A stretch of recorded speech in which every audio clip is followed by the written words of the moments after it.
Good afternoon, everyone. We're just waiting on a couple of more people to join us, and then we'll get started here shortly. Thank you.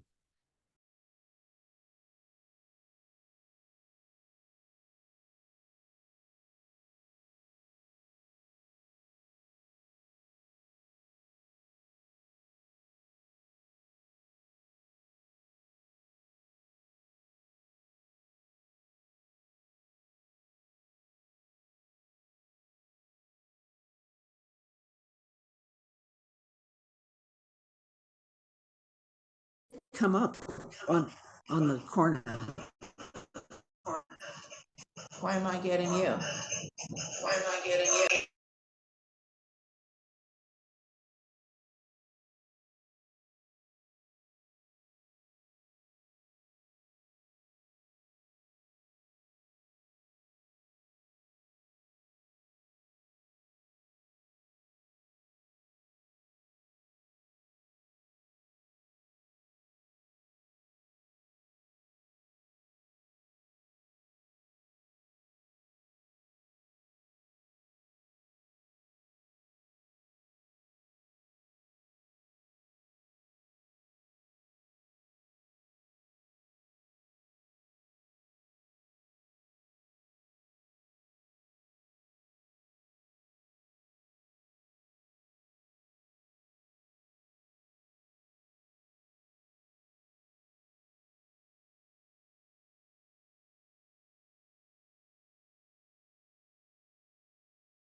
Mr. Chair?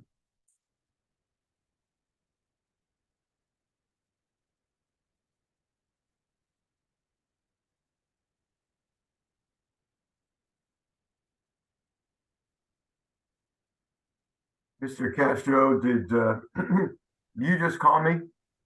Yes, good afternoon. I just wanted to let you know that we do have 4 board members present.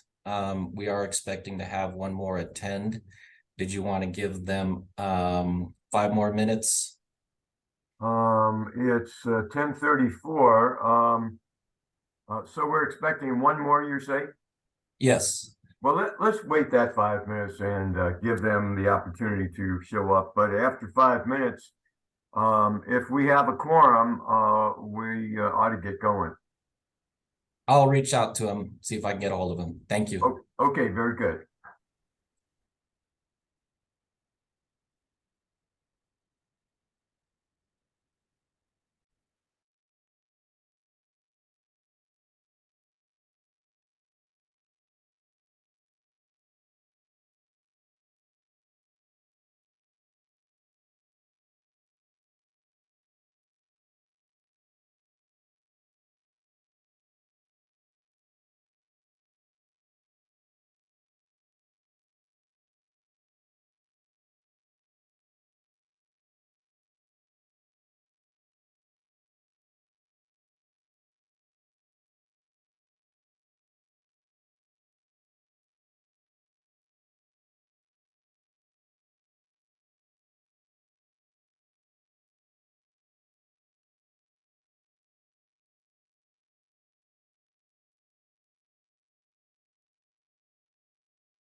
Okay, Mr. Chair, we have our final board member joining us. We can go ahead and get started if you wish.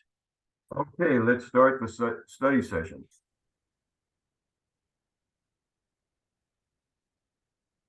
Good afternoon, everyone, and welcome to today's Board of Adjustment study session. Today is October 25th, 2023. And let me just pull up the agenda here.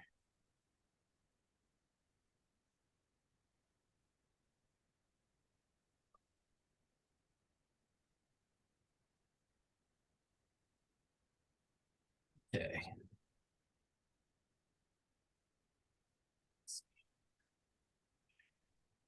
Everybody can see my screen?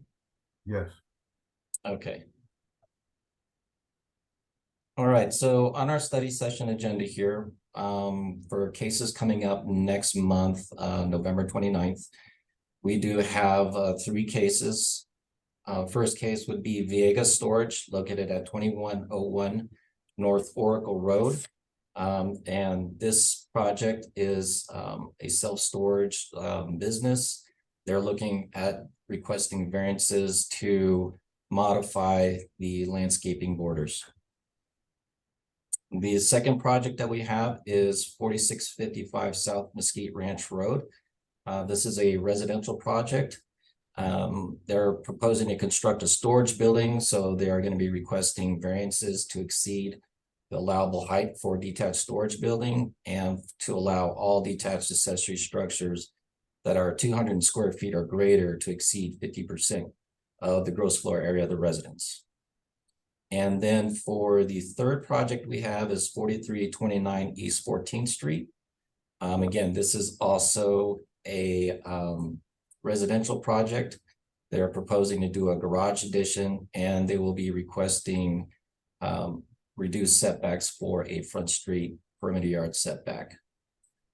I sent out a quorum check regarding the public hearing for next month, and some of you did respond. If I could just get a confirmation from a couple of you that I did not get responses from. Mr. Dawson, are you going to be able to attend the public hearing next month?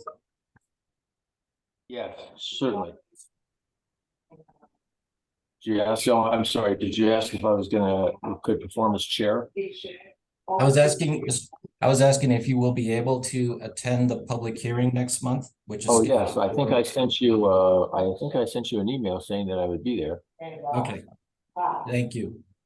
No problem. And Mr. Marks, will you be able to attend the I public? will, hearing? and I apologize for not responding. No worries, thank you. Okay.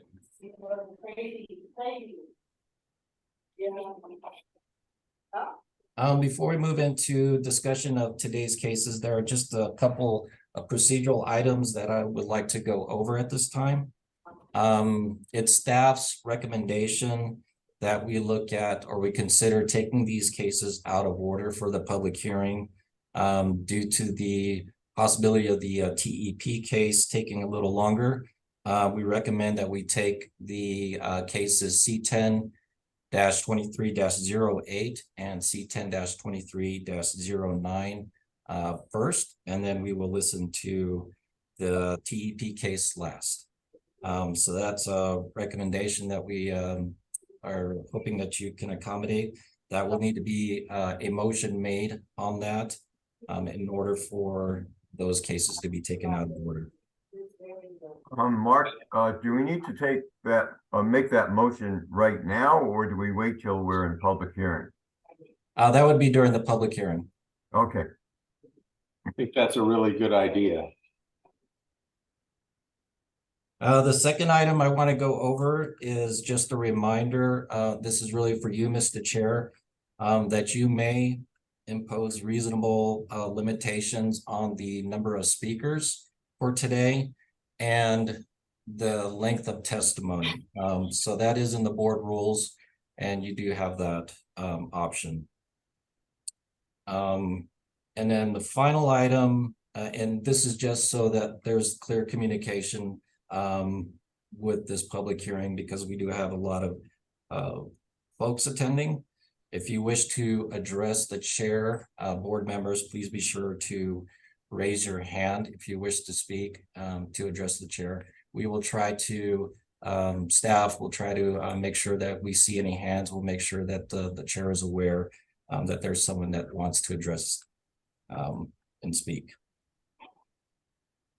Do we have any questions on that so far? Okay. For the record, you should have received an email from me that included the approval protest maps with the comments and the motion templates for today's cases. Got it. Okay, so moving into discussion of today's cases, we'll skip C-10-2109 and we'll go to C-10-23-08 first. This is a project, the crossings on Roger at 1241 West Roger Road, R3 zoning. And so this case is located, it's an apartment complex that's located near the corner of Reno and Roger Road. And it's an existing apartment complex with 56 units currently. The project is to add 4 additional dwelling units to the apartment complex, which has triggered compliance with parking. There is sufficient parking on the site. However, what is triggering the variance is that the spaces are that are located along Roger Road and in the alleys are non-conforming for access. And so the variance that is being requested of the applicant is to allow the use of Roger Road right-of-way and the alleys for maneuvering directly into or from any parking space. Without the variance request, it would look something like 82 spaces would not be allowed to be counted towards the parking requirement because of all these spaces here are accessed off of the alley and then all of these spaces up here along Roger Road. The additions of the 4 dwelling units, they're actually all within the interior of the building, so there's no expansion on the building footprint themselves. They're existing storage rooms that are being converted into dwelling units. So there's really no expansion on the building themselves, but it's just that because we're increasing the density of the living spaces, the parking requirements need to meet standards. To date, we have received 2 written approvals and 2 written protests. Staff does not object to the applicant's requested variance. This layout has been functioning for several years now. This was built in '63. And so again, with the amount of parking spaces that are currently serving the location, it is sufficient.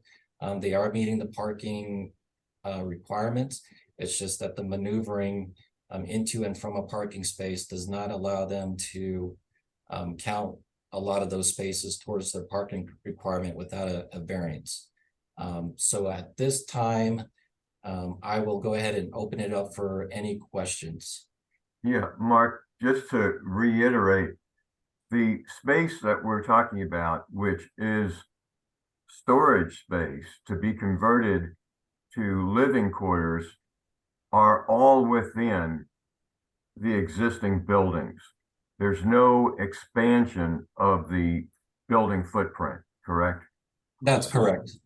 And the only reason we're hearing a variance is because with the repurposing of this space, there needs to be a site plan and a permit issued, and that will not be approved with the current parking conditions. And would be, the variance will allow that space to be repurposed, correct? That's correct, Mr. Chair. And the parking configuration we're talking about along Roger is an existing condition, a condition which has maybe existed for quite a long time. So the variance, if approved, will essentially allow the parking to continue to be in this same condition. That's correct. Okay. Yeah. Anybody else have a question on this Yeah. project? Yes, I do. Okay. Mark, is it essentially that these parking spaces along Roger Road that you can't back out onto an arterial like Roger Road? So makes the actual, Which makes these parking spaces kind of vaguely illegal? Is that the problem with the parking? that's correct. It needs to be, maneuvering needs to be contained within the site. Because these spaces are backing out into right-of-way or alleyways, they do require a variance to allow that to continue. Okay, so there is parking in the alleyway. Off of the alleyway, correct. Okay, yeah, it's just that so the same condition kind of applies in that spot. Yeah, somebody was complaining that because of all those apartments there, that people were parking all over the place in the alleys and on the grass areas, yada yada. So they were that was one of the complaints anyway that I read.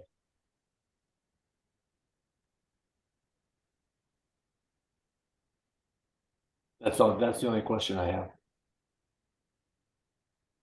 Ms. Paulus, you have your hand up?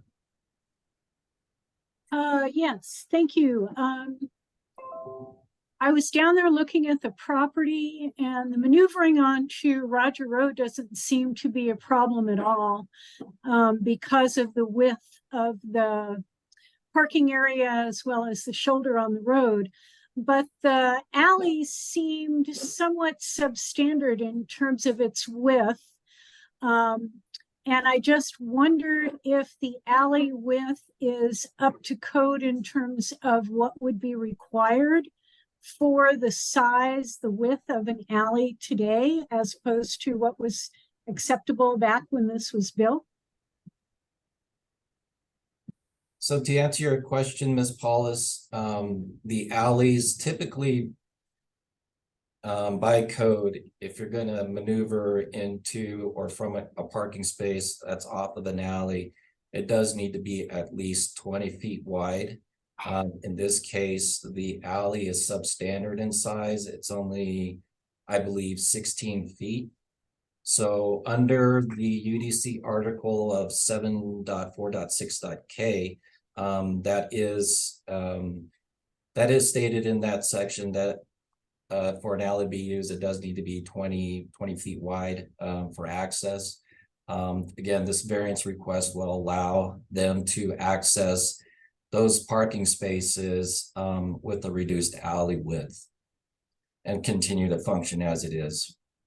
Okay, thank you. I have one other question that I think is appropriate to ask during study session. Would it be possible if approval was part of the motion to require no parking signs on the south side of the alley? I don't understand how one of the complaints mentioned parking in the alley, because I don't think you could get another car down the alley if there was any parking on the south side. And I wondered whose responsibility it would be to put up no parking signs. Before I answer that, Ms. Paulus, let me just get clarification from our attorneys. Either Ms. Bonham or Mr. Lusk, are we allowed to discuss conditions at this time? Or should we save that for the public hearing?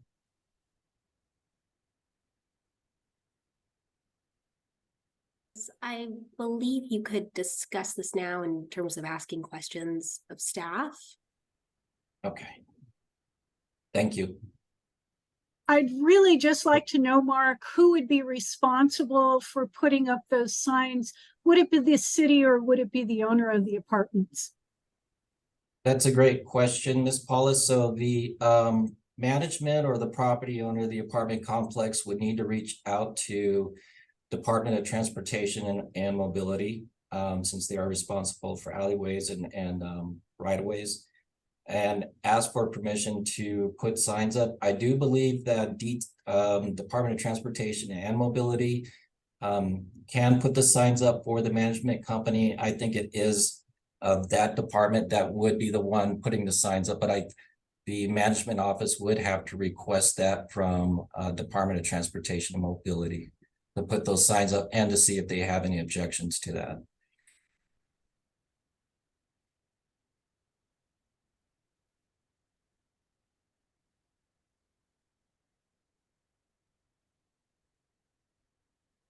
Any other questions?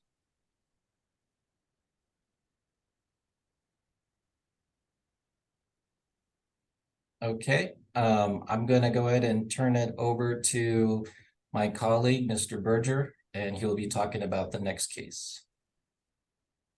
Okay, thank you, Mr. Castro. This next case is case number C10-2309, Lombard Residence, new detached workshop, sleeping quarters and patio. The property is addressed 1015 West Alameda Street. The zoning of the property is R2. Currently, what the property owner and applicant are proposing to do for this project is to convert and expand the existing detached accessory structure in the rear corner area of the lot to provide for uses such as a sleeping quarters, as well as a workshop. In addition to that, they would also be proposing a detached patio cover in the rear as well. The applicant is requesting 4 variances for this project. The first one is to allow the total gross floor area of all accessory structures, which are 200 square feet or larger, to exceed 50% of the gross floor area of the principal structure. Currently, the gross floor area of the principal structure is about 1,200 square feet. The accessory structure gross floor area combined would be about 1,100 square feet. Additionally, the project is not meeting perimeter yard requirements. For this project, when a residential use is adjacent to a residential zone, the required setback is 6 feet or 2/3 the height of the proposed building wall, whichever is greater. They're requesting 3 separate variances for setback reductions to allow the construction of a new sleeping quarters with a reduced side perimeter yard setback from 9'4" to 3 feet measured to the east lot line. Allow the detached patio to be constructed with a reduced side perimeter yard setback from 8 feet to 2 feet measured from the west lot line. And then lastly, allow the construction of a new detached workshop with a reduced rear perimeter yard setback from 9'4" to 3'5", all as shown on the submitted plans. The property is contributing to the Menlo Park National Register Historic District. It's located near the corner of Grande Avenue, as well as Alameda Street. The property was developed around 1916 or so. I believe the structure dates to that time, the detached structure in question. What they're proposing to do is to follow the setbacks shown for the existing structure that is non-conforming with their setbacks. Part of the reason why this accessory structure is being expanded is due to the size of the principal structure, as well as some site constraints, such as some of the mature vegetation and other kind of site infrastructure in the rear that don't allow for the possibility of any additions to the principal structure. Staff currently has no objections to the proposed variance requests, and I am open to any questions that the board may have. Have one or two. Okay. So you indicated that the proposed modifications in the rear will follow the same setback as it exists today, correct? Correct. The same setbacks for the original accessory structure that was constructed over 100 years ago. Okay, but I also read that the roof is going to be removed and replaced. If that's correct, if I read that correctly, is the height of the roof going to remain the same? And I ask that because of the relationship of the height of the roof to the setback requirement. Mr. Chair, it does look like the height of the roof is going to increase with the proposed development. They are changing sort of the roof structure and shape of the existing accessory structure, but they are maintaining the same wall along the east and south facades of the existing structure. Okay. Have you done the math as to what percentage of the area of the principal building this entire area in the rear will make up? Could you tell me? Mr. Chair, yes, I have done the math. The gross floor area of the principal structure is approximately 1,258 square feet. The gross floor area of all accessory structures would exceed 50% of the gross floor area of the principal structure for a combined total of 92%. So that equates to about 1,100 square feet gross floor area for the accessory structures. So instead of 50%, it'll be 92%. Correct. Yes, Okay. Mr. Chair. Okay. Okay, very good. I believe that's all I've got. Thank you. Of course. Ms. Paulus.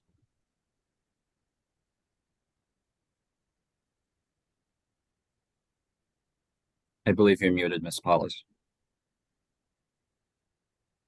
Thank you. It looks like the parking for both the main unit and the accessory unit is going to be in the rear off the alley. What are the dimensions of the alley? Is it wide enough to accommodate maneuvering of these vehicles? I think in the last case, I was told the alley needs to be 20 feet wide.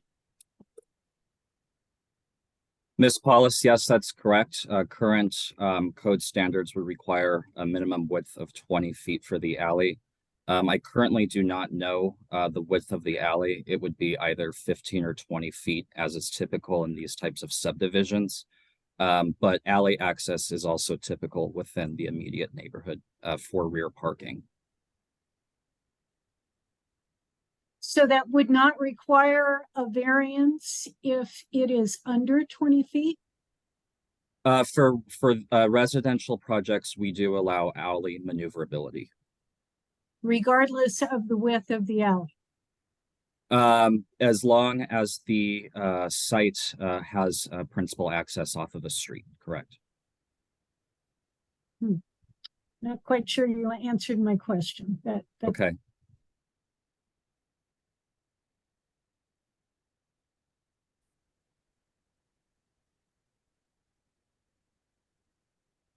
I've got no question. Okay. Thank you, Mr. Dawson. Okay, Mr. Castro, I'll bring it back to you now.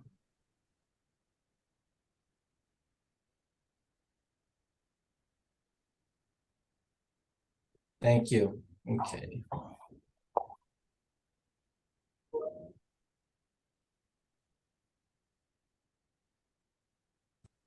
Okay.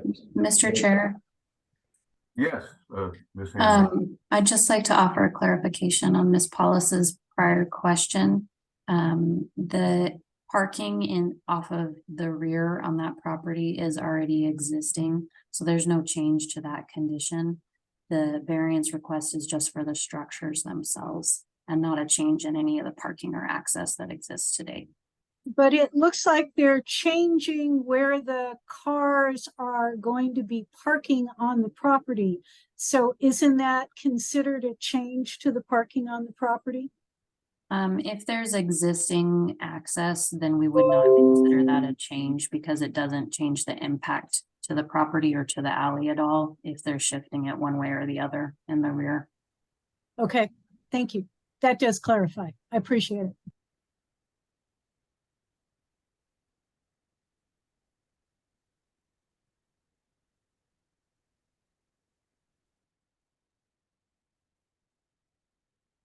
Okay, so that brings us to our next case, which is the TEP C10 T2109.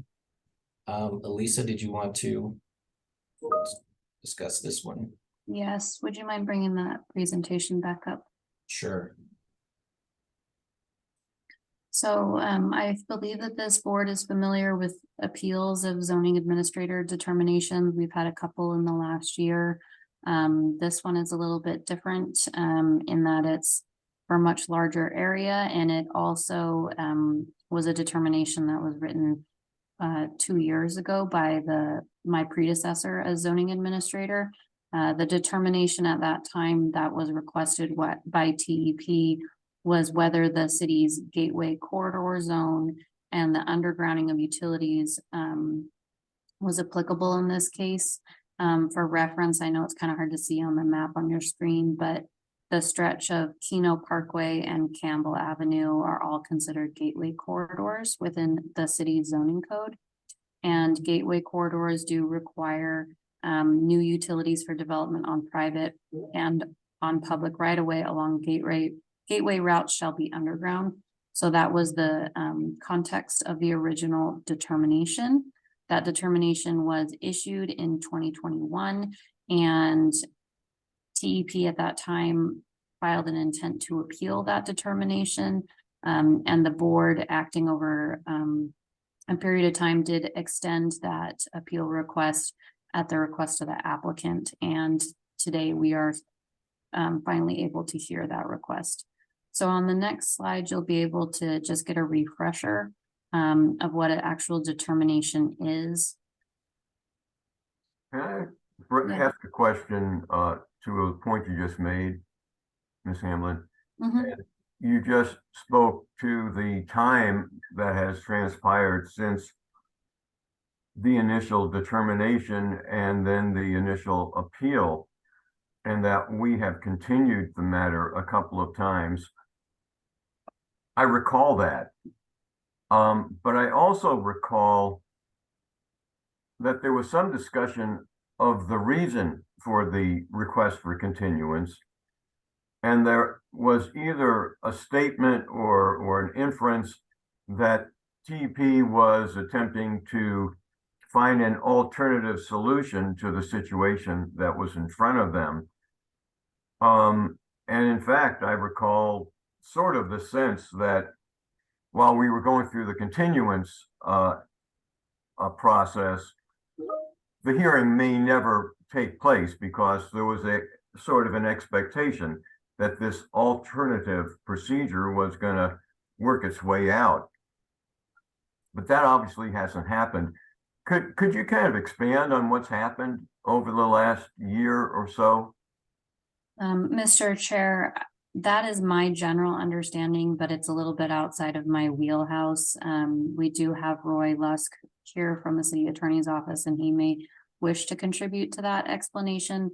But my understanding was that TEP was seeking to find an alternate resolution to this issue, but I do not know much more details than that. Okay. Well, if there's no, Mr. Lusk has his hand up. oh, okay. Hi, Mr. Chair and members of the board.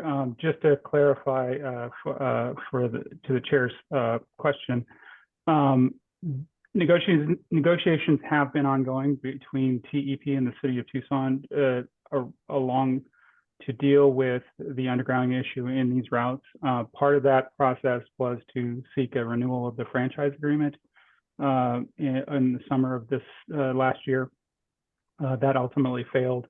Additionally, we also, I believe there's also been a code amendment to the special exception process to allow certain projects to be instituted through that process.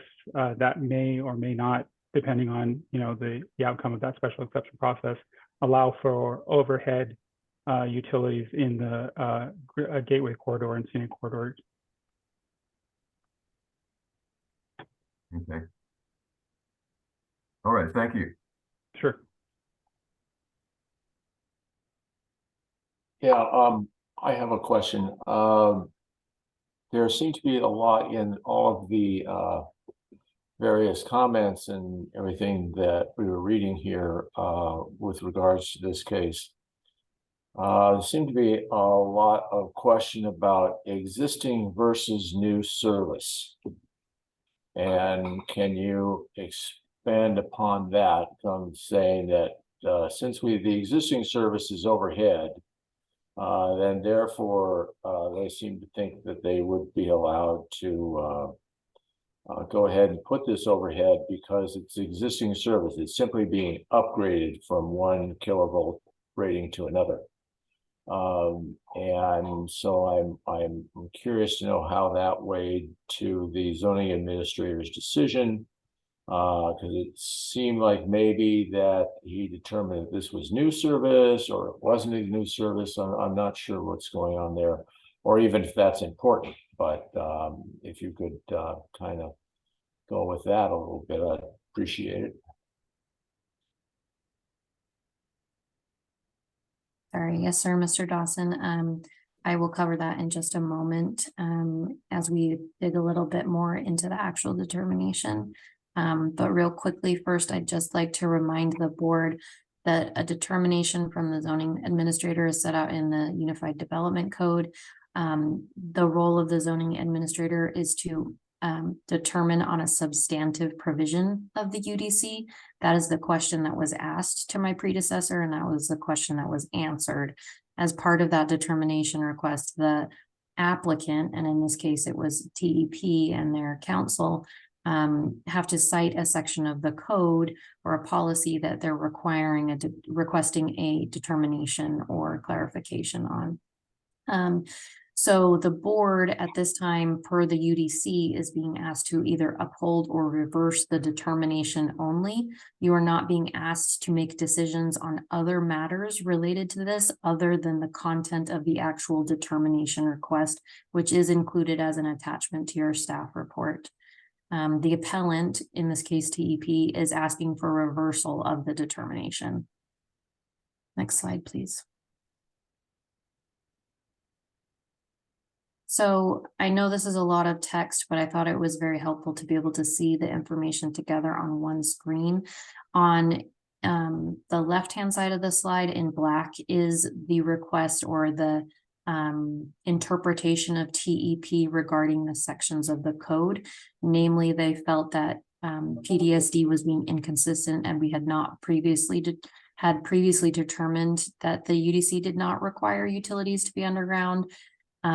They also argued that the regulations do not apply in the right of way because zoning only applies to uses that abut or are adjacent to a street. They also argued there is no new development being proposed and the project is only to increase reliability for existing development. Therefore, they felt the undergrounding requirement was not required. And lastly, they argued that this is a new upgrade. This is an upgrade of existing equipment, not a new project, and therefore, again, the undergrounding would not apply. The determination that was made by my predecessor is summarized in the blue text on the right. You may also see that determination again as an attachment to your staff report or an exhibit to your staff report.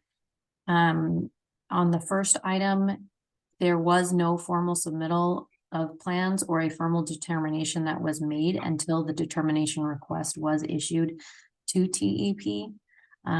Additionally, on the second item, although zoning does not generally apply in the right of way, the UDC does state that it's applicable in cases where the zoning administrator needs to determine for use of the right of way other than for public street purposes.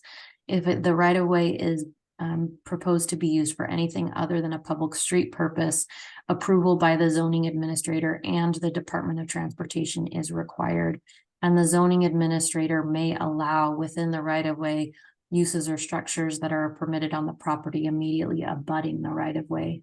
So therefore, if the zoning administrator has that authority, they can determine what non-street purposes are applicable in the right of way and how those are to be regulated. On the third item, the section of the Gateway Corridor does say new utilities for development on private and on public right-of-way along gateway routes shall be underground. That's the direct statement. The zoning administrator determined that that statement in the UDC regulates all development in general, not just new development and not just a development project. And that because of the scope and scale and size and impact of the proposed lines, that it should be considered a new transmission line project and not an upgrade. Typically, and you'll see in item number 4, the size and scale is significantly larger and more impactful. In contrast, an upgrade would have similar sized poles and equipment in the same location, which is not proposed to be the case here. So again, I'll just remind the board, this is the content of the actual determination request. You may hear public comments or other things today that are in relation to TEP projects in general, or to specific other legal aspects, but the subject in front of the board is the actual determination itself and these 4 points, and whether the zoning administrator erred in their interpretation or determination on these points. Next slide, please. So the appellant TEP filed an appeal. There was 3 main points that were filed in that appeal. The first being about the undergrounding of the utilities as it relates to section 5.5 of the UDC. That item is within the purview of the board, as it is a subject within the determination. As I mentioned on the previous slide, there are 2 other legal arguments, and you may have seen those summarized by Mr. Castro in the staff report, and also in a legal memo that was provided to you on a rebuttal regarding preemption, local control, and also other legal matters. Those are not within the purview of the board in this appeal of this determination. As I stated, the content of the determination is the subject of the appeal and not other legal concerns. And we do have legal counsel here if you wish to seek clarification from them on either of those matters. Thank you. Well, thank you. And if that completes your comments, I don't have any questions for you. I don't know if the other members do. We'll find out. Looks like they don't. And I'm just relying on those whose videos are turned on. But we have a quorum. We don't have a video of members that add up to a quorum, at least not on my screen. I presume that there are some others out there. Okay, well, thank you, Ms. Hamblin. You're welcome.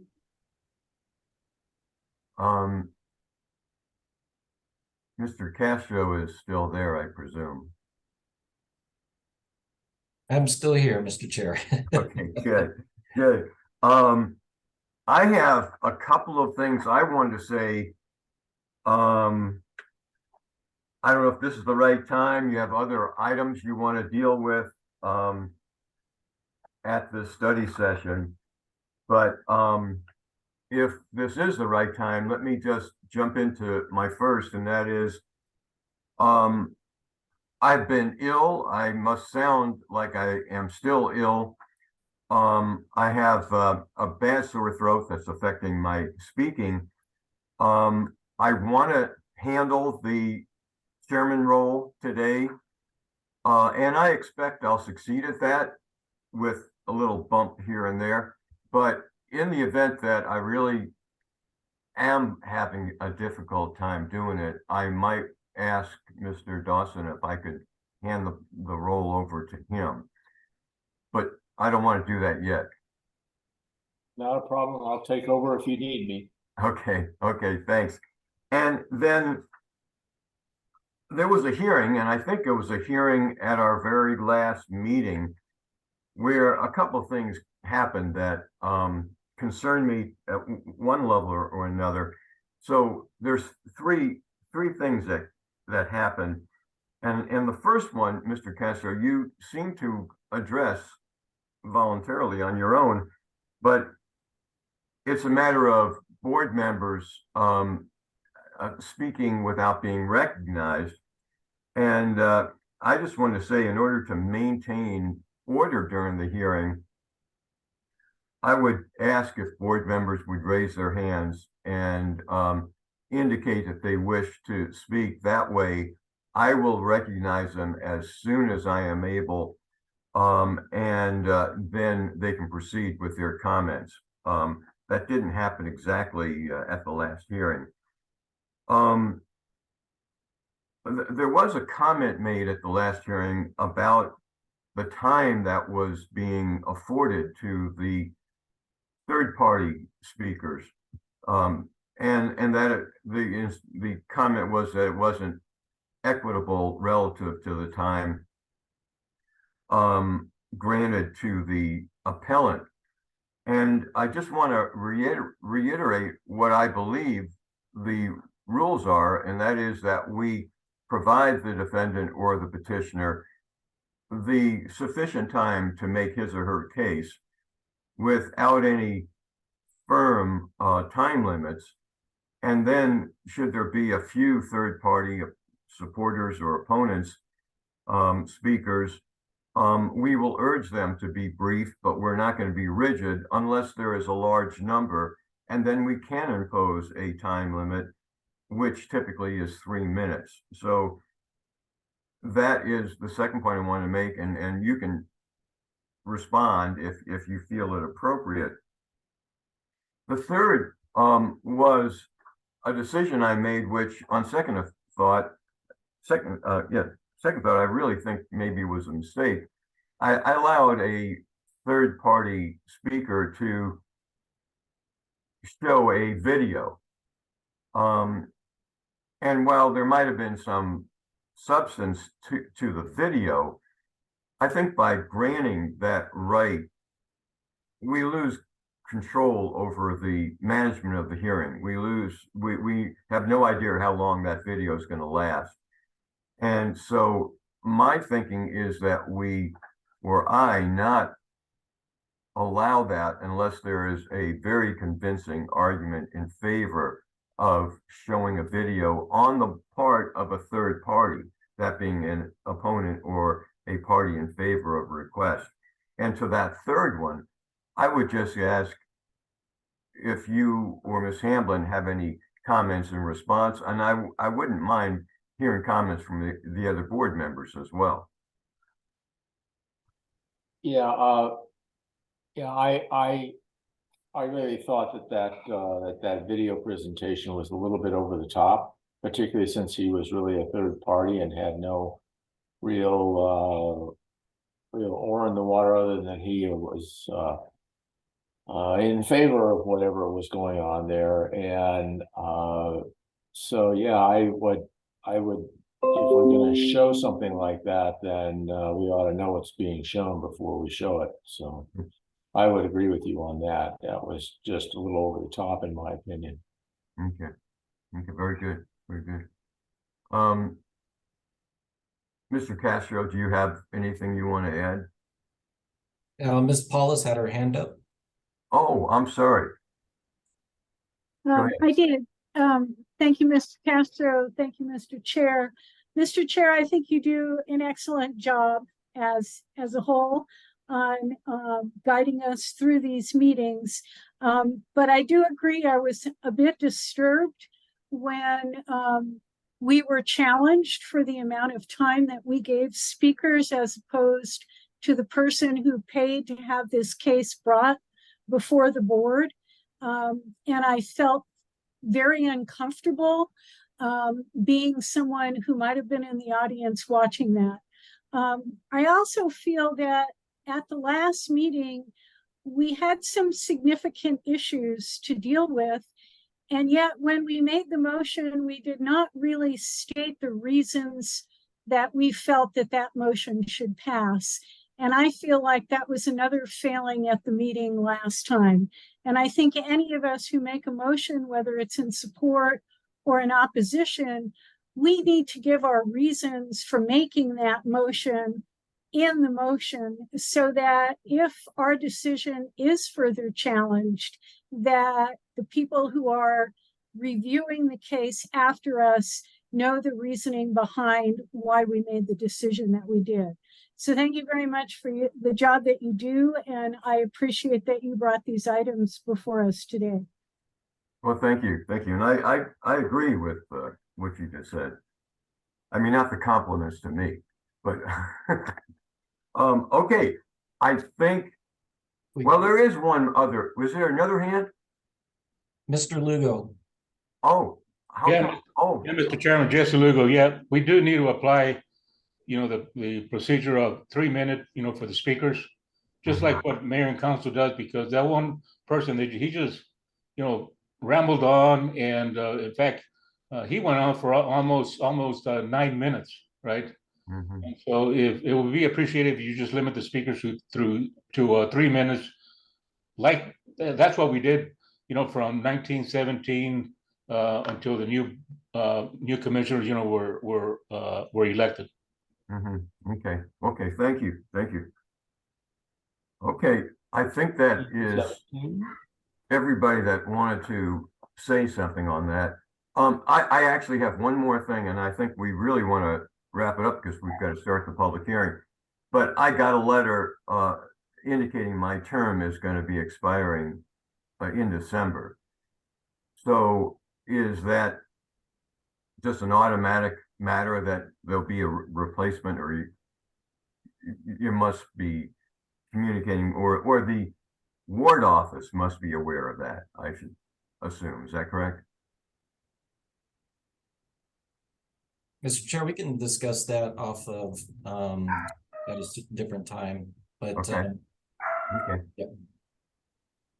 Very good. So that ought to conclude the study session.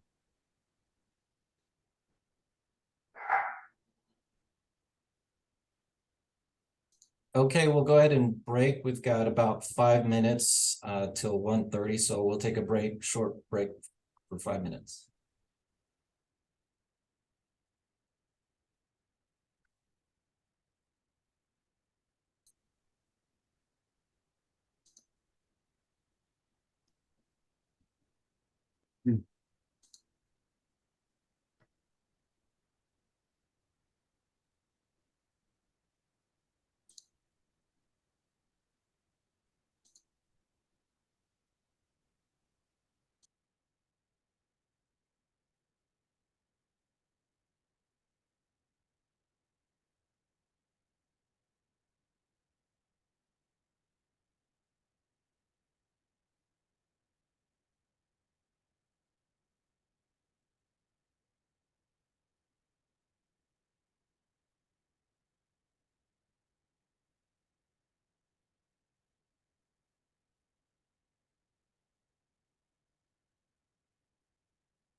Mr. Chair, I have 1:30.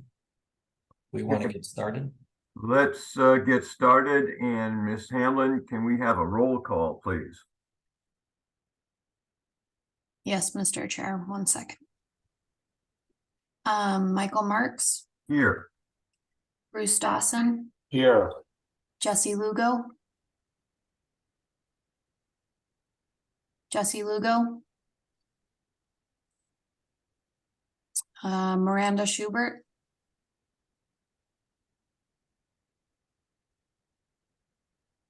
Miranda Schubert.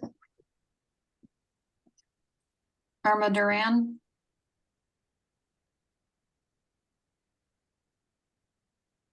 Irma Duran.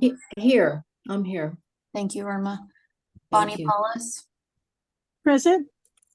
It looks like Jesse might be back with us. Jesse Lugo. Here. Thank you. And I don't see Miranda, but I will call again Miranda Schubert. I will note that Miranda was in the study session earlier, so she might pop in, but we do have a quorum as it stands now, Mr. Chair. Okay, very good. Thank you. I have some prepared comments I need to make at the start of the hearing, so I'll do that right now. Ladies and gentlemen, welcome to the regular meeting of the City of Tucson's Board of Adjustment. This meeting is being recorded, and by joining the meeting, you are giving consent to that recording. We have three public hearing items on the agenda today. After each case is introduced, staff will present its staff report. Board members may then ask the staff questions, and after that, the applicant or his or her representative will have time to speak. Other people, first those in favor and then those in opposition, will have an opportunity to speak as well. The applicant will then be given an opportunity for rebuttal.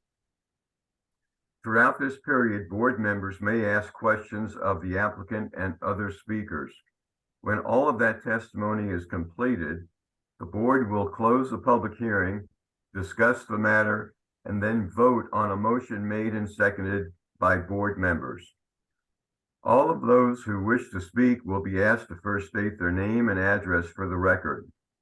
All presentations today must be directed solely to the board and not to staff or members of the audience, and all must be related to the case at hand and not to any other matter. For those who wish to speak, we ask that you be brief and to the point. Repetition of testimony already given by other witnesses is not necessary. If necessary, I will invoke a time limit for all speakers, and that will be a 3-minute time limit if we have more than just a handful of speakers. Please remember that all testimony given today must be given under oath.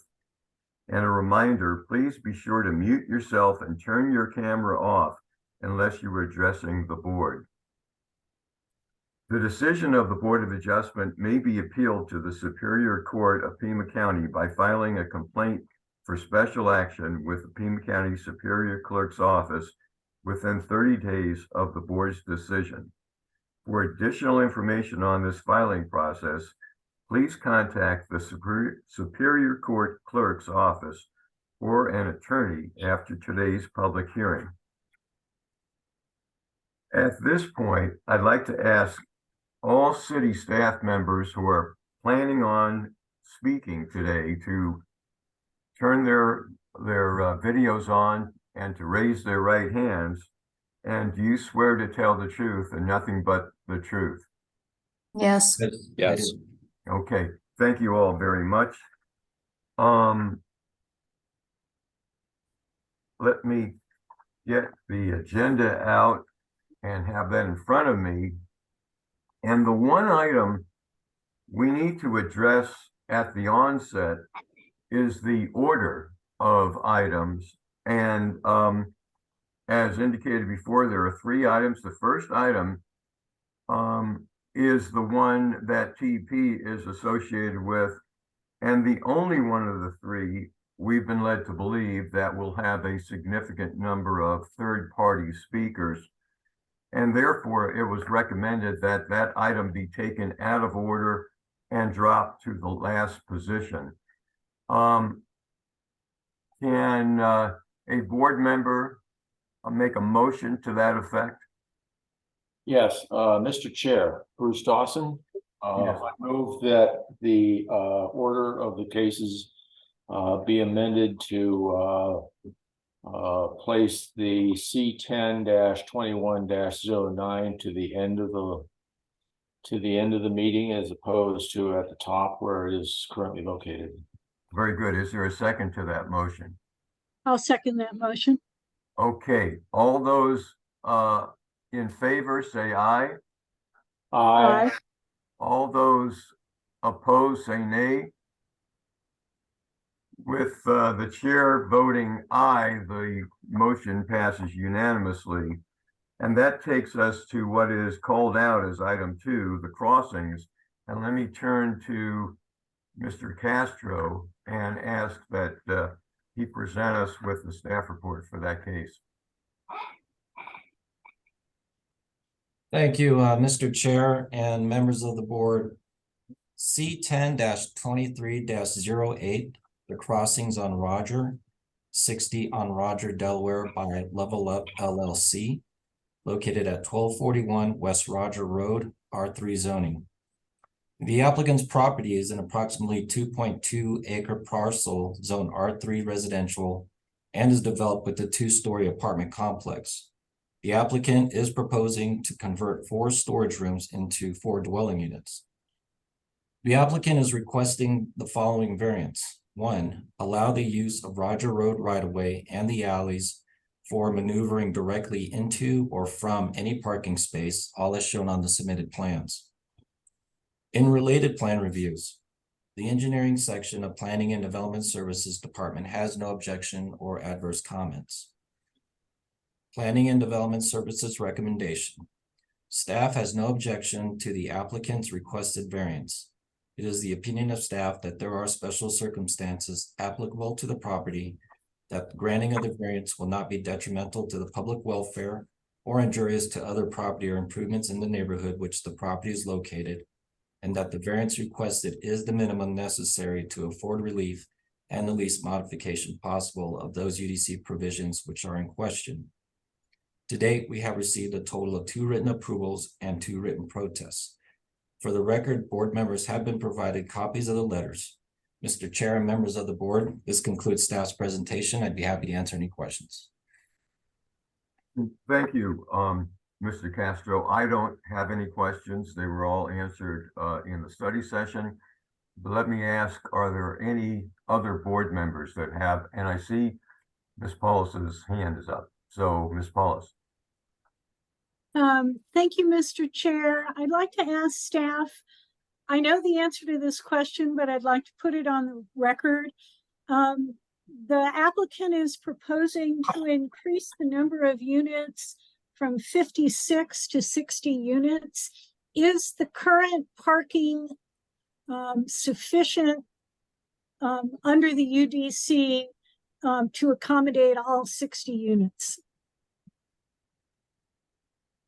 Ms. Paulus and members of the board, that is correct. That is sufficient.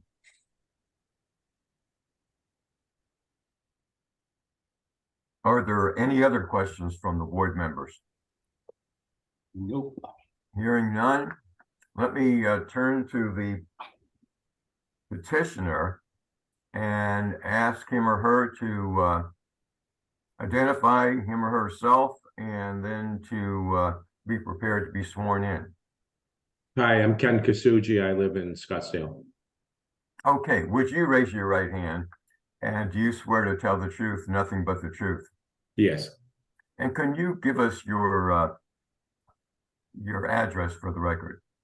7553 East Buteo Drive, Scottsdale, Arizona. Okay, very good.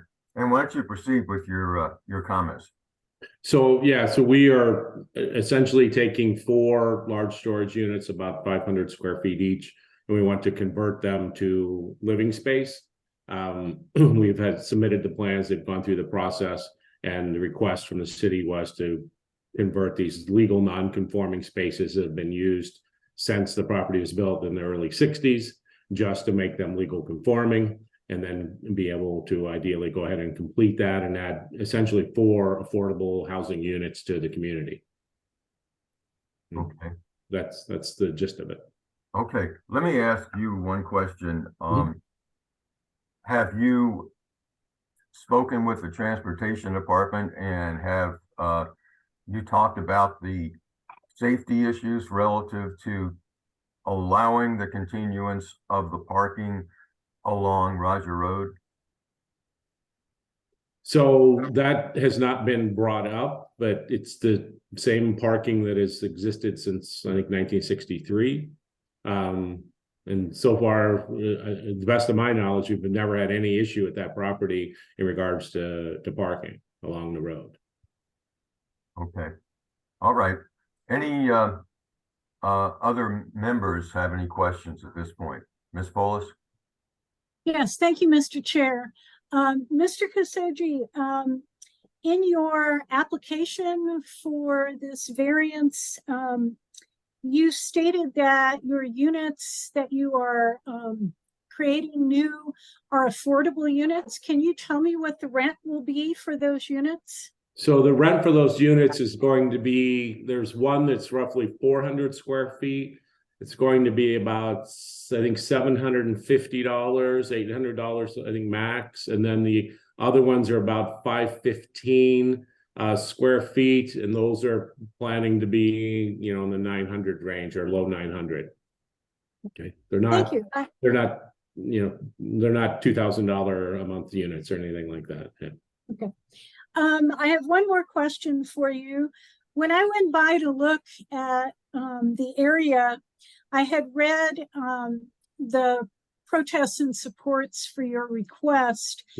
And one of the issues that was raised was people parking their cars in the alley, which we found out during the study session is really a substandard alley. Would you be willing to request no parking signs for the south side of that alleyway from the city of Tucson? Yes, we, you know, as far as I know, I mean, I looked up the parking laws for parking in alleyways in Tucson, and as far as I can tell, you're not allowed to park there other than, you know, for 5 minutes or something to unload your car and go. There's no reason for anyone to be parking there. I would be happy to have no parking signs there, and if that helps with some type of enforcement, that would be great. Thank you very much. Anybody else have a question? Yes. When do we get to testify? Sir, I'm referring, directing that question to board members. And I'll get with you in just a second. But I have not heard any other board member, so I presume there are no further questions. And therefore, I will open it up to third parties. And sir, why don't you raise your right hand and Yes. and Go could ahead. you raise your right hand, and do you swear to tell the truth, nothing but the truth? Yes. And is there a second person in your We have 4 people. Marlene, are you willing to testify? Just give your opinion. She can testify first. Okay, we have, is it okay now for you to do first? Yep. Okay, yeah, let's start out with Marlene Cacho. Okay, I'm gonna have to swear each person in separately, and we can do that, that's fine. If you can raise your right hand, do you swear to tell the truth and nothing but the truth? Yes, I do. And could you state your name and address for the record? Marlene Cacho, 1241 West McMillan Street, Tucson, Arizona, 85705. Okay, why don't you give us your comments? I live across the street and I see the apartments every day. And almost every day, there is some kind of commotion going on in those apartments. And I have talked to neighbors, and the neighbors that live across the street just in the alley adjoining the apartments. And people have been harassed. They have people looking over the balconies at them in their backyards and throwing stuff into the alleys. And there's a lot of gunshots. We've had several shootings in the last month or so. And it doesn't seem like they can control the people they have.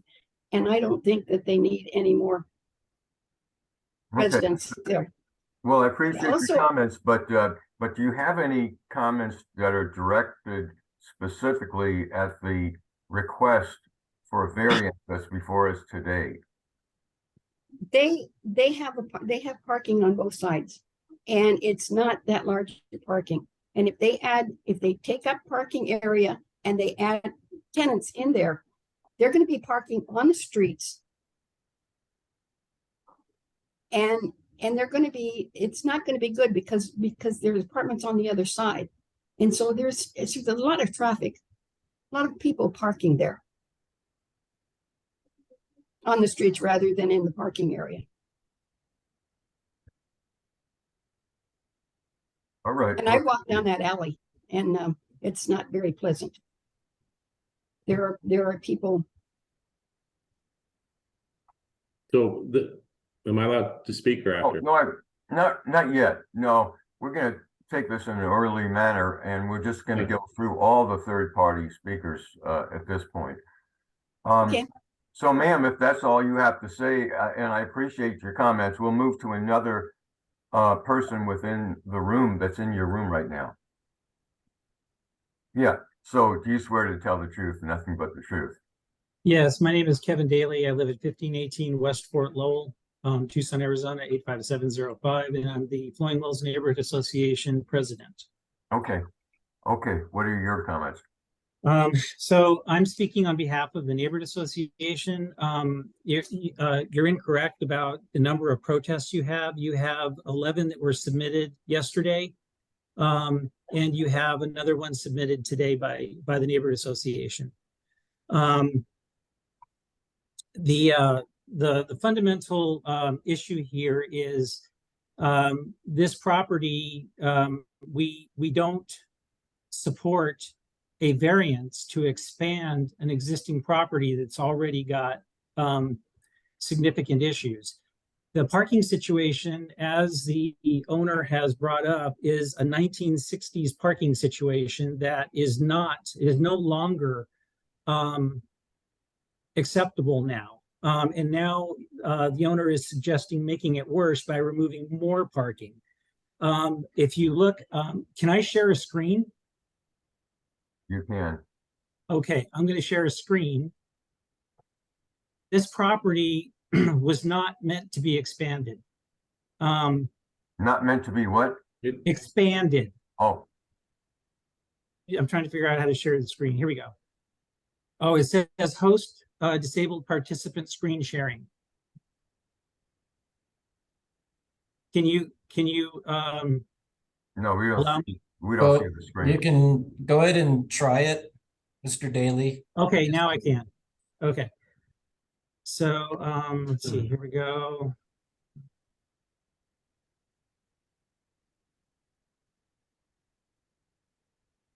Let me see. Can you see the map on the screen? Now I can.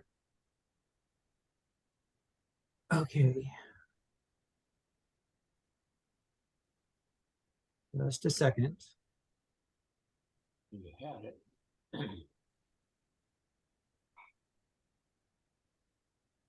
Oh, here we go. Okay, can you see the screen sharing? Yeah. This owner says to their knowledge there isn't a parking problem, but I don't think this owner has owned it for very long.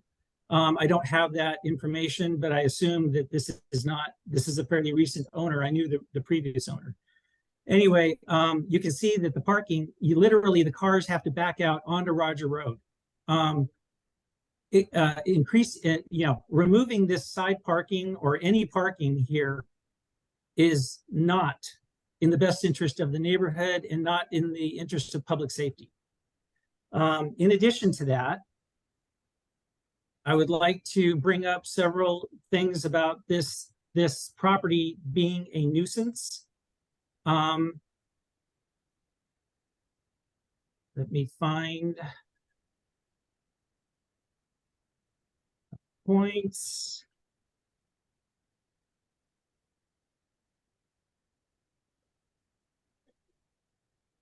So the neighbors have reported that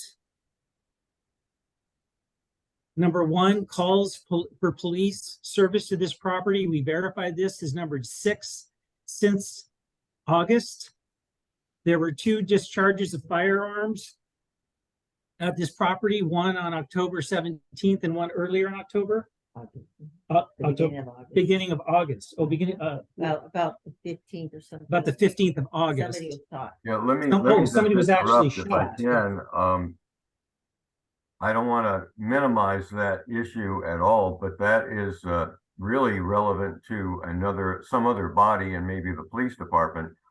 No, but it doesn't excuse relate me. to the variance. Excuse me, request. this is I'd my like to time. keep the comments directly at the variance request.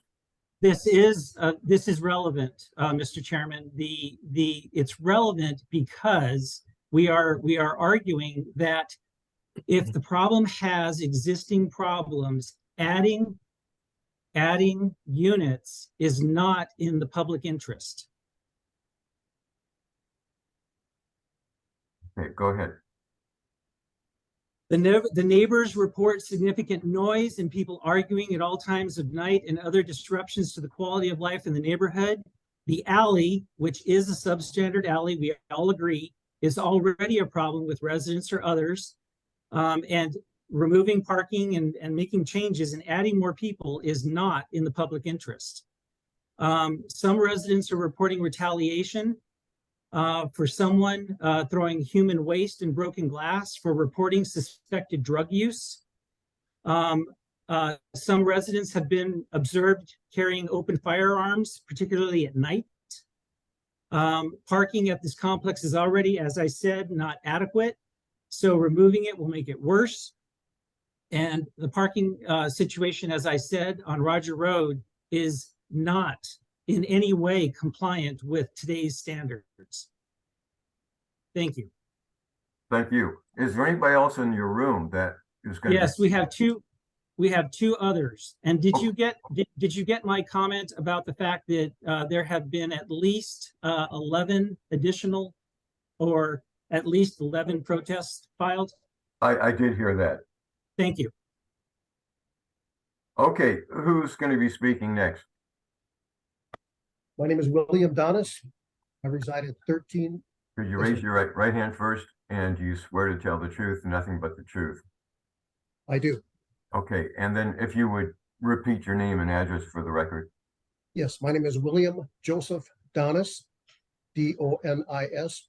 I reside at 1302 West McMillan Place, Tucson 85705. My residence is just to the southwest of this apartment complex. I live behind the Talavera apartments that are located on Roger Road. So basically my home is on the northwest corner of Reno Avenue and McMillan Place. Just doing some quick research, I did find out that the new owners took over this property on May of 2022. And I would just like to state that as recent as, I believe it was the 17th of this month, there were 3 gunshots that were fired. Multiple police cruisers were in the area for a disturbance that I believe was already undergoing at that complex. They were there within 3 minutes after the 3 gunshots. I have done research to find out any more information on that, but unfortunately it was not listed on something called Spot Crime, which I receive emails for every day giving me crime statistics for a 5-mile radius of my address. This address on Roger Road that we're talking about here does come up quite often with assaults and with domestic violence and with gunshots, burglaries, and thefts. So my concern is any more complexes or any more living units on that property would just extend this problem. Now, I've done some research also and on the parking that is currently allowed for this apartment complex. There are approximately 60 spaces that run parallel to Roger Road on the north side of this property. Now, those 60 spaces, there are so many, which I'm not quite sure right now, but so many have to be allocated for handicap parking. There are also some spaces that are currently allotted for any type of prospective renters that may come into the area. So with those two categories there, we are removing from that 60 space. Now, on the west side of the complex, I've counted 27 parking spaces. On the east side of the complex, I count 30 spaces. Again, I'm not sure how many of those have been allocated for handicap, but those would take away from the total as well. So with the number of spaces we have right now, it doesn't leave a whole lot for any visitors or guests to park in the property of this complex. So of course they would be parking in alleys, which I have noticed parking in the alley behind this complex currently, and on either the west or east side of Reno Avenue. Now, my current property, I lived there since 1995. I had to petition the city to put up no parking signs on the east side of my property because people from the apartment complex from both of those were parking right outside my wall, emptying trash on my sidewalk, which was a daily cleanup. So any parking that cannot be done on the property of this complex is going to have overflow into the streets of Tucson. And again, I believe that alley is going to be parked full of vehicles as well. Okay, well, thank you. Thank you. Let's move to the last person in the group, and then I want to ask if a board member has a question for any of these speakers. If you'd raise your right hand, and do you swear to tell the truth, nothing but the truth? Yes, I do. And My name can you is state Frances. your name and address? Frances Reese, and I live at 1242 West McMillan, right directly behind the apartments. Mhm. And so people they park all over the alleyway. And so other cars can get by, they'll park right up against my wall and they block my gate.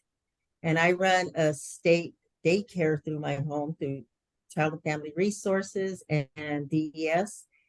Several times they block my gate. And if there's an incident and we need to get out of the house, evacuate, we're not gonna be able to get out through that back way because either the landscaper's blocking it or just the people that are renting there. They park way up against the wall. That way they have room for other cars to go by.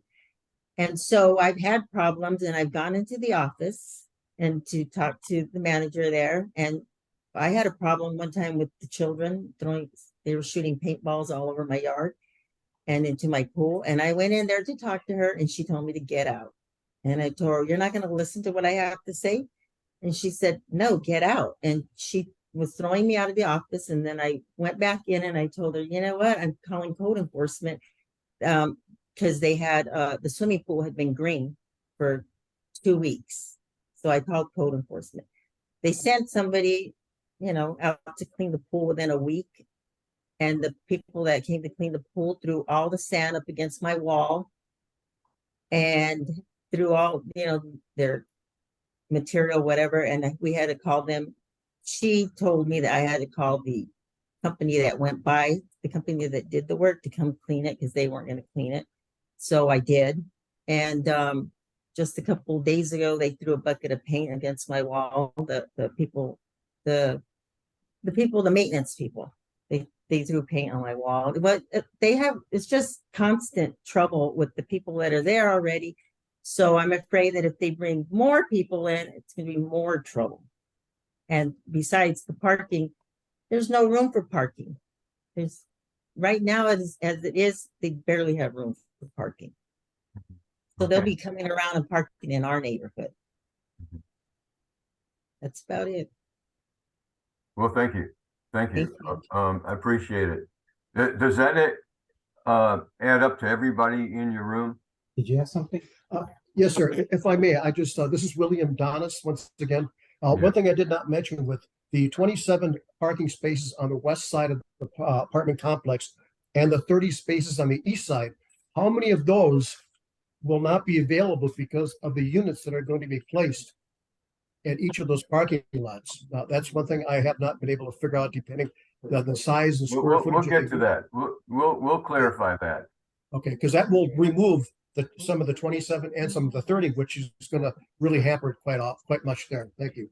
Okay, thank you all. Let me ask, and I want to get to Ms. Polis, I know her hand's up, but I want to ask first, is there anybody else present in the so-called virtual audience that wishes to speak to this case? I'm not hearing anybody else. I'm assuming we have heard from everybody in attendance on this case. So I'm going to turn to Ms. Polis at this point. And did you have a question for one of the speakers? No, Mr. Chair, I have a point of clarification I would like to ask of staff. Go ahead. I heard each of these speakers who have just spoken talking about a reduction in the number of parking spaces that currently exist. My understanding of this development is that the owner is proposing to take 4 storerooms that are already in existence in the buildings that are there to accommodate these 4 new units, and that there will be no reduction in parking as a result of this development. Is that correct? Ms. Paulus and members of the board, that is correct. There is no reduction to parking proposed. According to the plans, there are 118 spaces provided, and that's including the spaces in the alley and in the right-of-way. And with the increase of adding the 4 units, the number of spaces it required is 109. So there is an excess of 9 parking spaces still available. Thank you. And Mr. Chair, if there are no other questions from the board members, I'd like to move to close the public hearing. Well, before doing that, I want to afford the petitioner the opportunity to rebut anything, and I would urge him to keep the focus on the matter at hand. And if you are inclined, you can have the floor again to rebut any matters of fact that were raised that you believe to be inaccurate, separate from the ones that were just one that was clarified in terms of the parking. So if you'd like, you can have the floor again. Sure. Yeah. So again, to clarify, Ms. Poulos is correct. We are not removing any parking spaces, and we have more than the required amount of parking spaces with these 4 units. Just one comment, the parking spaces that we are discussing are not in the alleyway whatsoever. There is access to existing parking spaces from the alley on 2 sides that has existed since 1963, I think, when it was built. So it's no parking in the alley. I would be happy to have the no parking signs put up, and I would be thrilled to death if the city would patrol that and actually ticket or tow people, because I also agree there should be no parking in the alley. But I don't own the alley. If you want to deed it to me, I'll be happy to put a gate up and I'll stop all traffic on the alley. Okay. But other than that, I think our request is clear. We're not adding units. We're not taking away any parking spaces, converting 4 existing units. And I understand the other comments, and we'll address those separately, which we're doing. Okay, well, thank you very much. Let's bring the comments to a halt, and we'll close the public hearing, meaning that there's no further opportunity for public input. Can she answer one more question before you close? No, Okay. we're done with the hearing, and we've got to maintain some order with this proceeding. Ms. Paulus, I think you were about to offer something maybe in the form of a motion. If that is correct, the floor is yours. If not, we'll open it up to all the board members. So has the public hearing been closed? The public hearing is closed. Okay. I was over to this property recently to look at what the situation was. And although I understand the age of this property and when it was originally built, that parking in the alley or parking off of the alley was acceptable. Although if you drive down that area, it makes for a very difficult situation for the people who live to the south of that alley. This is a very stressed area. Most of the people that live to the south of this, those properties are owner occupied to a great extent. And yet their backyards front onto a situation that we've heard is making it difficult for them to have a quality of life. However, that being said, the issue at hand is whether or not the 4 additional units that would like to be renovated into living spaces can be accommodated, and whether or not okay, let me look at the actual template here. They would like to be able to become a acceptable use and not a non-conforming use with regard to the parking on Roger Road and off of the alley. And it seems to me that this request is reasonable, primarily because of items number 1 and 2 on our list of considerations. And that is that special circumstances have not been self-imposed or created by the owner. This parking situation existed far beyond when this owner purchased this property. And for that reason, I would like to move that we support the request for the variance with regard to the parking along Roger Road and off of the alley. And would you be adding language in reference to the findings on the template? I just did items number 1 and 2 primarily, which relate to that because there are special circumstances applicable to the property and that they were not okay, you did. Okay, thank you. Ms. Polis, very much. Is there a second to that motion? Yes, I second that motion. Okay, a motion's been made and seconded. All those in favor say aye. Aye. All those opposed say nay. With the chair voting aye, the motion is carried unanimously. Okay, thank you all that came for that item. Mr. Chair. Yes, Ms. Hamlin. I was unable to hear some of the board members in their vote. Would you mind if we did a roll call vote, please? I wouldn't mind that at all. Okay. Michael Marks. Aye. Bruce Dawson. Aye. Jesse Lugo. Aye. Miranda Schubert. I'm not sure if she came back. Irma Duran. Aye. Bonnie Paulus. Aye. Thank you. Motion passes. Okay, let's move to the Lombard residence case.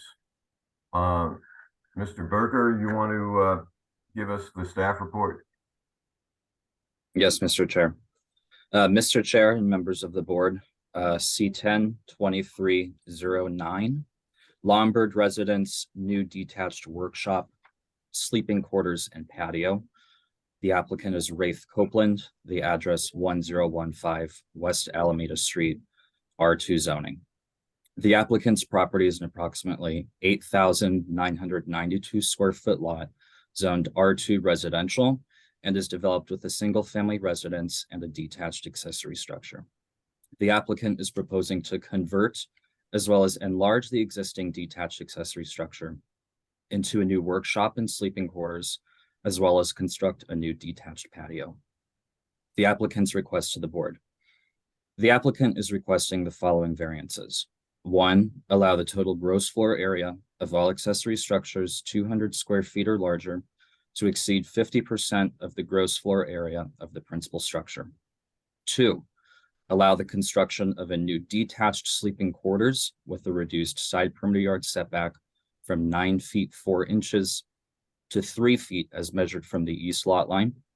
3, allow the construction of a new detached patio with a reduced side perimeter yard setback from 8 feet 0 inches to 2 feet 6 inches as measured from the west lot line. And 4, allow the construction of a new detached workshop with a reduced rear perimeter yard setback from 9 feet 4 inches to 3 feet 5 inches as measured from the south lot line, all as shown on the submitted plans. Related plan reviews. The engineering section of the Planning and Development Services Department has no objection or adverse comments. Planning and Development Services recommendation. PDSD staff have no objection to the applicant's requested variances. It is the opinion of staff there are special circumstances applicable to the property, that the granting of the variances will not constitute a grant of special privileges inconsistent with the limitations upon other properties in the vicinity and zone in which such property is located, and that the variances requested are the minimum needed to afford relief and the least modification possible of those UDC provisions that are in question. To date, we have received a total of 0 written approvals, as well as 0 written protests. Mr. Chair, members of the board, this concludes staff's presentation. I'd be happy to answer any questions. Well, thank you very much. I don't have any questions. How about other board members? I don't see any hands up. There appears not to be any. So, Mr. Berger, thank you. We'll move on to the petitioner, who I believe I'm looking at this point. Would you raise your right hand and you swear to tell the truth, nothing but the truth? I do. And before you, well, why don't you state your name and address? I have a quick question after that. John, my name is Rafe Cookland. I'm the applicant. So my address is 1015 West Alameda Street. And here with me is my wife, Alexandra Lombard, and also Axel Golden, who is a design professional, who's been helping us on this project. Well, that goes to what I wanted to ask. Is there anybody else in the room right there that wishes to speak? Because if there is, I would want to swear them in at this point. I don't think so. I think I can talk through it. Okay. Well, why don't you proceed then? All right. Thank you very much, Wyatt, for introducing the project. So we were looking to expand our existing home. It's a 1-bedroom home built in 1916, and it was originally a sanatorium house, and therefore built in a way which is extremely difficult to expand without diminishing the entry of light or the circulation of the home. And therefore we looked to building a separate structure, and essentially wanted a new bedroom, looking towards building a family, and also a workshop space. My wife is an artist, and we both were working from home. So the space is basically going to be an extension of the house, but separated by the yard. And in order to build it, the only place that was suitable was to expand the existing carriage house, which is on the setbacks that we're requesting. So we are extending that building in an L shape to extend the setbacks that we are requesting. And so we're not building anything which is kind of outside of a precedent that's been set by existing structures. In terms of the gross floor area, the amount that we're asking is kind of commensurate with if we had applied for an ADU or a casita. But as this is not meant to be a separate dwelling unit, it's an extension of our home. We've therefore applied for it as a normal accessory structure. And so we believe that we're at least conforming to the intention of the UDC, and hopefully the allowing the variances would allow us to build it in such a way that doesn't require the removal of any existing structures or any mature vegetation. And at the moment, this is a totally unimproved area of the lot and is facing only the alley. So I'm happy to answer further questions, but hopefully that explains in a brief form the intentions behind the project and why we've situated it as we have. Well, thank you. I have actually two questions. One, you say this is not an ADU. Could it not have gone through the ADU process? There is a living quarters in this structure. So why is it not an ADU? That's a good question. We initially applied for it as an ADU, but we understood that because of the additional requirements for kitchen and separate utility lines, and also changes in, I believe, fire regulations, it made the project a lot more difficult to do, given its proximity to the boundary. We would have had to dig up the entire existing utility lines and relay them. So that's the primary consideration, especially considering we're never going to put a kitchen in this building. Okay, then the other question has to do with the neighborhood. You had a neighborhood meeting. I think you included in your submittal a picture of you with one person that might have been actually that was not a neighbor, that was your architect or design expert. So That's right. So what can you tell us about your contact otherwise with the neighborhood and what their reaction is? You're right. No one turned up to that meeting. When we sent out the notice for the variance neighborhood meeting, we received one reply saying that they would be more than happy to write a glowing recommendation for the project. But when we first began and we had developed this site plan, we approached all of our immediate neighbors, so 4 immediate neighbors, and they gave their signed consent and endorsement of the project. But anecdotally, we've talked to all of our neighbors, especially the ones we know, and they're really excited about the project. And some of them have even said that they are looking forward to working on something similar as well. And so we have the blessing of all of our neighbors, and we've deliberately sought out that blessing to make sure that we're not negatively affecting or impacting anybody. Okay. Okay. Well, hold on. Let me ask the other board members if they have any questions. Anybody? Oh, I see a hand. I gotta look for the hand right away. Bonnie, why don't you go ahead? Yes. Thank you, Mr. Chair. Mr. Copeland, from what you have told me, I gather that you do not intend to rent out this sleeping quarters or the workspace under the present circumstances. Is that correct? That is correct, yes. Okay, thank you. Mr. Marks, I do have a question of staff, though, regarding ADUs, since it was mentioned. Yeah, go ahead. I'd like to ask staff if this were to be converted to an ADU in the future, would they need an additional variance because of the gross square foot area being greater than 50% of the principal structure, or would they simply be allowed to add a kitchen and call it an ADU? Ms. Paulus, members of the board, the ADU language within the UDC indicates that the maximum size of an ADU for a property of this size can be up to 10% of the total lot size. So based on a lot size of 8,992 square feet, the maximum size of the ADU could be approximately 899 square feet. Looking at the plan set real quick, I just wanted to make sure. Hold on just a moment, please.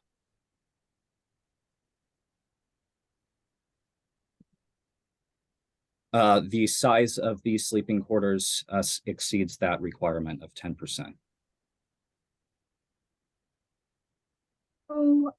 So that means that they would have to request another variance to convert this to an ADU? Ms. Paulus, members of the board, that is my understanding. Thank you very much. Is that everything, Ms. Paulus? Okay, how about other members of the board? No? Okay. Are there any third-party speakers out there who want to address this case? Looks and sounds like no. So, Mr. Copeland, I don't think there's any need for a period of rebuttal. I'm going to close the public hearing and turn to the board for any comments relative to discussion or any motion. Anybody? Ms. Paulus. Yeah.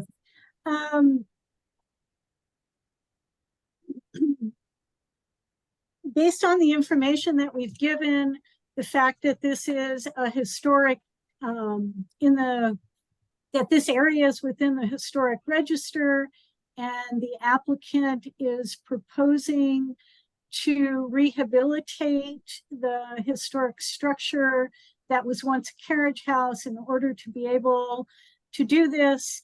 And considering that they are stating that they will maintain the mature trees that are on site, that was part of their reasoning for the location, that I believe that we can move to approve their request for a variance to exceed the gross floor area by over 50% and to obtain reduced setbacks for the east, west, and south perimeter yards, and that because of all the existing vegetation and the historic nature, that there are special circumstances applicable to the property that would make this up for approval, and that these circumstances were not self-imposed by the current owners, that this is a reasonable request for a variance.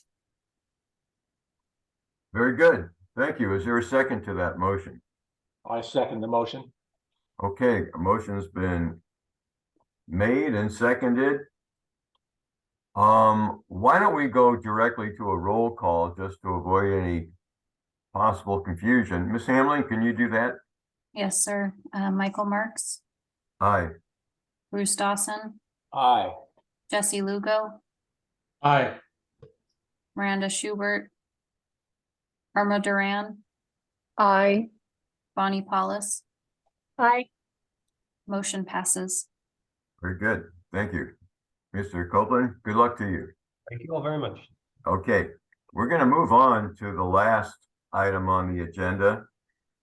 That is the TEP appeal of a zoning administrator decision. Mr. Castro, will you be doing the staff report there? Yes, Mr. Chair, before we begin, did you want to implement the time limits for speakers of the audience? Very good idea. And you know, I have a watch right here, so I'll keep track of that.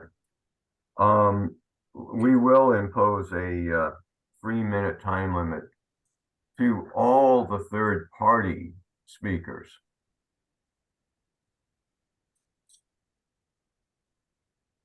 Thank you, Mr. Chair and members of the board.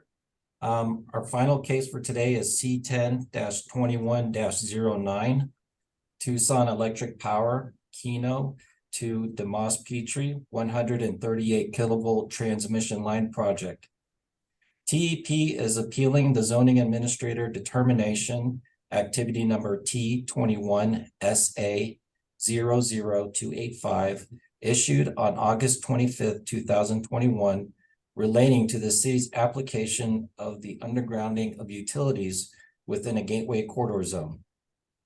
The ZAD states that the proposed new transmission lines to support the proposed UA North substation next to Banner Health at the University of Arizona must comply with Unified Development Code Article 5.5.4.b.1.a, which states New utilities for development on private and on public right-of-way along gateway routes shall be underground.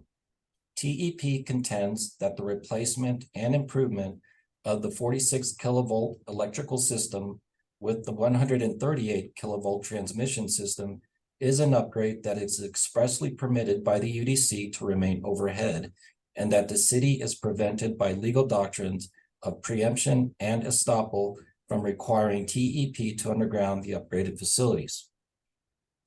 TEP's request to the board. TEP is requesting the reversal of the August 25th, 2021 ZAD. TEP raises three primary issues. One, Section 5.5 of the UDC does not require undergrounding for the project's upgrade of the existing 46 kilovolt electrical system to a 138 kilovolt transmission system. Two, because the regulation of electricity is a matter of statewide concern, the city's requirement that TEP undergrounds portions of the project is preempted by state law.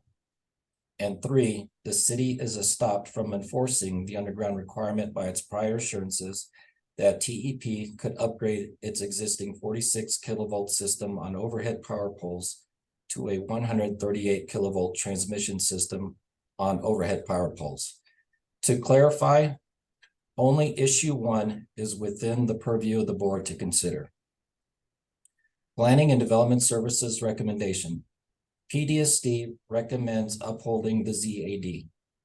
To date, we have received a total of 6 letters supporting the appeal and 48 letters opposing the appeal. For the record, board members have been provided copies of the letters. Mr. Chair and members of the board, this does conclude staff's presentation. We'd be happy to answer any questions you might have. Okay, let me start by kind of speaking out loud before I know what I'm going to say. So this whole matter stems from a request by TEP for clarification or a determination of the zoning administrator as to whether the gateway overlay zone regulations, specifically those that relate to undergrounding utilities, applies to this project. The zoning administrator, some roughly 2 years ago, responded that yes, indeed, the gateway overlay zone regulations, and specifically the ones relative to undergrounding utilities, do apply, and therefore the project in question is subject to those regulations. TEP then has appealed that request with arguments expressed in their letter that we have a copy of. And we are here today to decide to either uphold the original determination by the zoning examiner or zoning administrator, or reverse, let me restate it, to uphold the appeal or reverse the appeal and uphold the zoning administrator's decision. Is that a fair summary of the steps that have been involved in this process?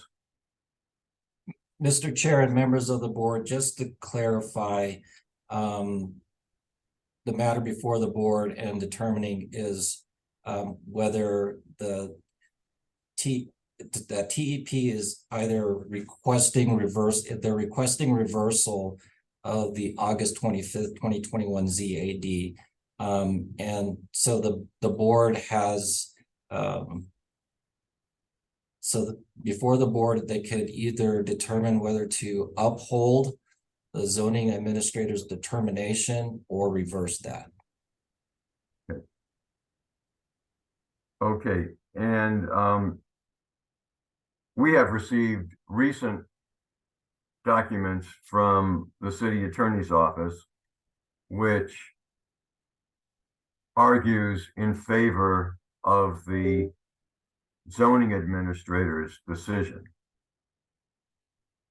So we have that to look at as well. Is that not correct? That's correct, Mr. Chair. Okay.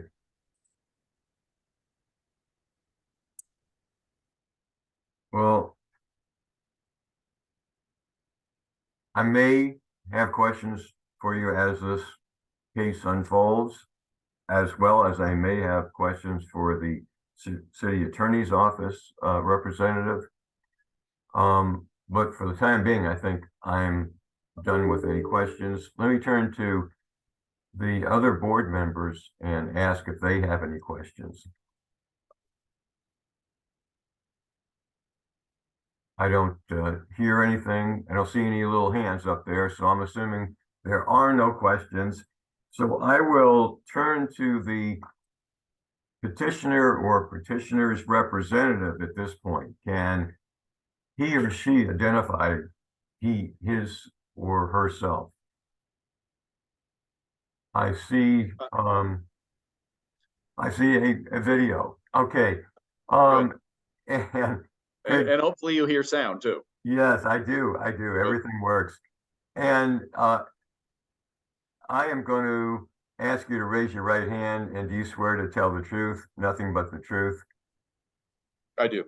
And could you state your name and your business address and your relationship with the petitioner? Sure. My name is Jeffrey Gross, the law firm of Barry Riddell, 6750 East Camelback Road, number 100, Scottsdale, Arizona, 85251. And I am outside counsel representing TEP. Okay. Okay. There's a lot of material that we have been given, and I think you'll be helping us a lot if you can be very clear and be right to the point. I'm not going to take the floor away from you. I just encourage you to help us create some clarity with all that's been argued. I will, and thank you for that direction, Chair. Let me, in that regard, all the material you have in front of you, in addition to what you had mentioned, the staff report, our letter of appeal 2 years ago, and the city attorney's memorandum that was, I believe, submitted on Friday. We also submitted a rebuttal to that, which you should have. And then there were some public comments submitted in the last, maybe today or yesterday. So that should be part of the record as well. Yeah, we have all that. Okay, great.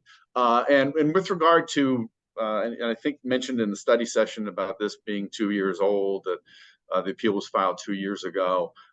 Just wanted to verify, I believe what Mr. Lusk said, that TEP and the city leadership had been working for the last couple of years to try to resolve this matter without the need to get you guys involved. Unfortunately, that did not pan out.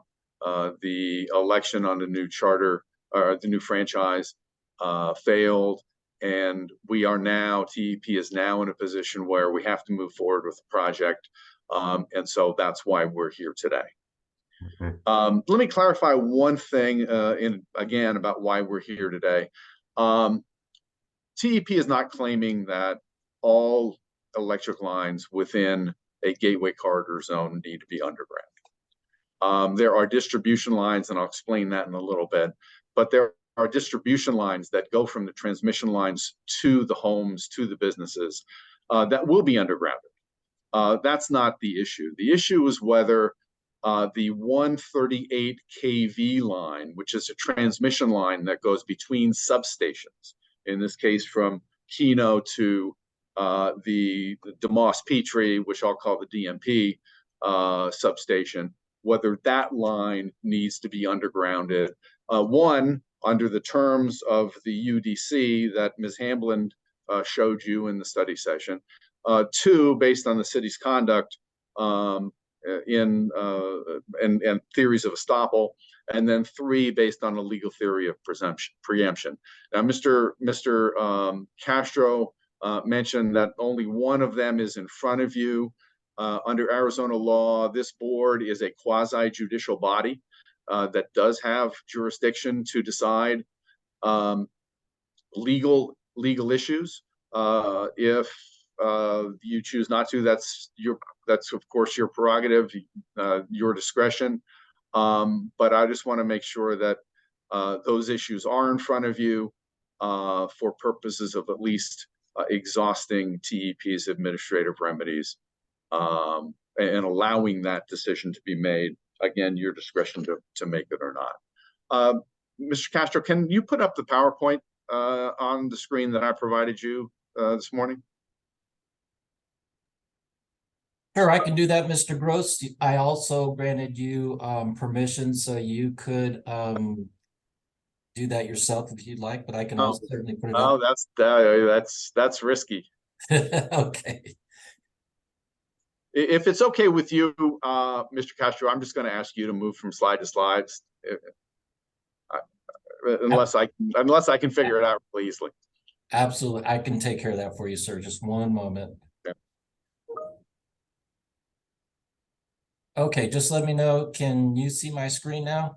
I can. Okay, perfect. Everyone else can also. Yeah. You could go to the next slide. This is the portion of the line that we're talking about. It's a 138 kV line that is within the Gateway Corridor Zone along Keno and Campbell avenues. There's also part of the project calls for adding what we call the Vine substation near the U of A. It's been referred to in other materials from the city as either the UA North substation or the Banner substation, but it's really the same thing. The two existing substations are Keno and DeMoss Petrie. Real quick in terms of definition of terms. 138 kV means that the system carries 138 kilovolts of electricity. TEP is in the process of replacing 46 kV facilities with 138 kV facilities. 46 kV facilities just mean they can carry 46 kilovolts. That's about a third of the capacity. So really, when we talk about 46 kV, 138 kV, it's a measure of what those facilities can carry. The 138 kV lines go between substation to substation. They're transmission lines. Same with 46 kV. The purpose of the 138 kV lines is to improve capacity and efficiency. I'll explain that in a minute. But once the 138 kV lines hit the substation, then the substation provides a step down of distribution lines to homes or businesses. Those are generally 4K or 14 kV lines. In other words, 4 kilovolts or 14 kilovolts that actually go into your homes and businesses. So the 138 kV lines do not serve any particular homes or businesses. They are simply substation to substation lines. Same with the 46 kV lines. It's also important to understand that the 138 kV system, the 46 kV system, it's all one part. They're all parts of an interconnected system, an interconnected grid. Might speak in terms of the Keno to DMP line, or in the 138 kV line, or we'll talk about the Irvington to East Loop 138 kV line. We have names for these lines, but it's all part of one interconnected grid that serves customers across the entire city. What TEP is in the process of doing is retiring the 46 kV lines for reasons I'll discuss in a minute, and replacing that the 46 kV system with a 138 kV system. And in that process, at least in terms of this project, they are going to be retiring 19 miles of 46 kV line. And with the addition of the 138 kV line, it will be a net reduction of 12 miles of 46 kV lines. So there really is a replacement and improvement of the 46 kV system, and that will be not only retiring lines, but reducing the amount of poles, reducing the amount of lines, and I'll go through that in a minute. TEP will also be retiring 8 substations, 8 46 kV substations, and replacing them with I don't know how many, but a lesser, just one. That's the Vine substation. Just one 138 kV system substation. So there'll be a net decline of 7 46 kV substations. Mark, could you go to the next? So real quick, I cover this in the letter, but the existing system, the 46 kV system, does need upgrading. The existing system in this area consists of 46 kV lines. It was designed in the 1940s when technology was much different. The existing system and the facilities are at the top level. They have little or no contingency reserves, so there's no capacity. They're not designed as a loop system. That means that electricity only flows in one direction. One of the purposes of this 138 kV upgrade is to provide electricity in 2 directions, loop the system so that electricity can flow in both directions. That provides additional redundancy and reliability. Many of the components in this system are, in the existing 46 kV system, are 50, 60, 70 plus years old. They need to be replaced, and they're being replaced with 138 kV facilities. In addition, there's going to be a lot more modern needs that are created by green energy, solar, climate warming, climate change initiatives that will require additional capacity, will require additional services that the 46 kV system cannot provide. So next slide, please. Power demands have also increased, and they continue to increase. In 1950, the Tucson population, according to the US Census, was about 45,500 people. In 2020, 70 years later, the population has more than increased tenfold to almost 543,000 people, and they're not stopping moving to Tucson. There's air conditioning now, there are more pools, there's more applications, there's tons more electrical devices that are going to consume electricity. In addition, the city desires to promote infill development in the central business district, which will create increased demand in this area. And then there will be growth of University of Arizona and Banner, UMC, near the U of A campus that will require additional needs. Next slide, please. Just since 2014, there's been an 11% increase in power, and that is not going to change. Next slide, please.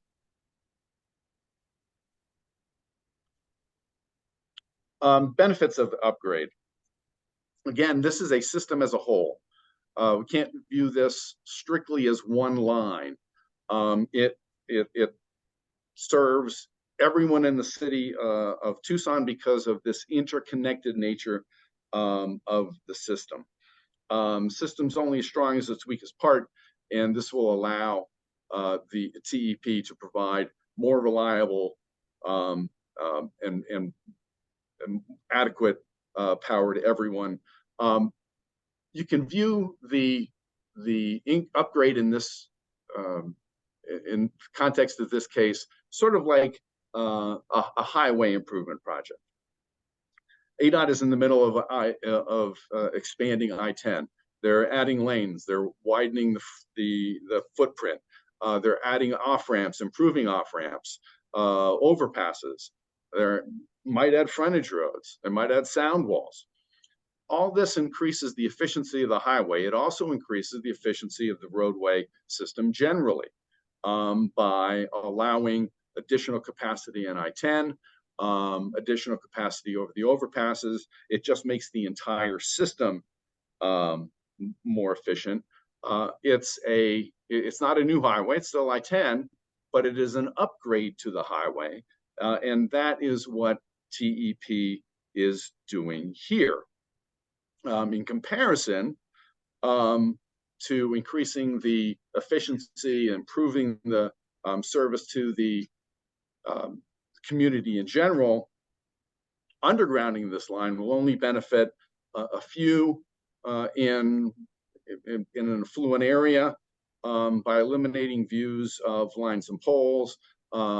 Again, because we're upgrading to 138 kV service, actually the number of poles, the number of lines is going to be decreased, but undergrounding is a significant cost to everyone. Next slide, please. The current estimate, and I had sent, in addition to the letter from September of 2021, I had sent an update, I believe in September. The current estimate is at least $98 million to underground versus $11 to $15 million to upgrade overhead facilities. Why is that? Undergrounding, you can see the photo in the bottom right-hand corner of this screen. In the diagram in the top right-hand corner, undergrounding is just much more expensive. You have to dig a ditch, you have to install conduit, has to be encased in concrete, there has to be road work, there has to be engineering. All of these things vastly increase the cost of the installation. It takes additional time. All of these things go to the cost. In addition, it's more inconvenient because the lines have to be installed in the roadways. There might be conflicts with existing utilities. There might be conflicts with cultural resources. There are all sorts of problems and issues that undergrounding creates that hanging overhead lines on poles does not. And in fact, just a few weeks ago, the Arizona Corporation Commission issued a policy statement that because of these reasons, because it's more expensive to build, because it's more expensive to maintain, that undergrounding of transmission lines should be discouraged, especially if it's just because of stakeholder preferences, if it's just because folks in the neighborhood don't want to have overhead lines, because it would add unnecessary cost to be recovered through rates, and because third parties who are interested in undergrounding can, under Arizona law, form undergrounding districts to pay for the specific costs of the undergrounding that will benefit them, that may not benefit others throughout the city, who will be benefited by the system improvements as a whole, but will not be benefited by undergrounding of the lines.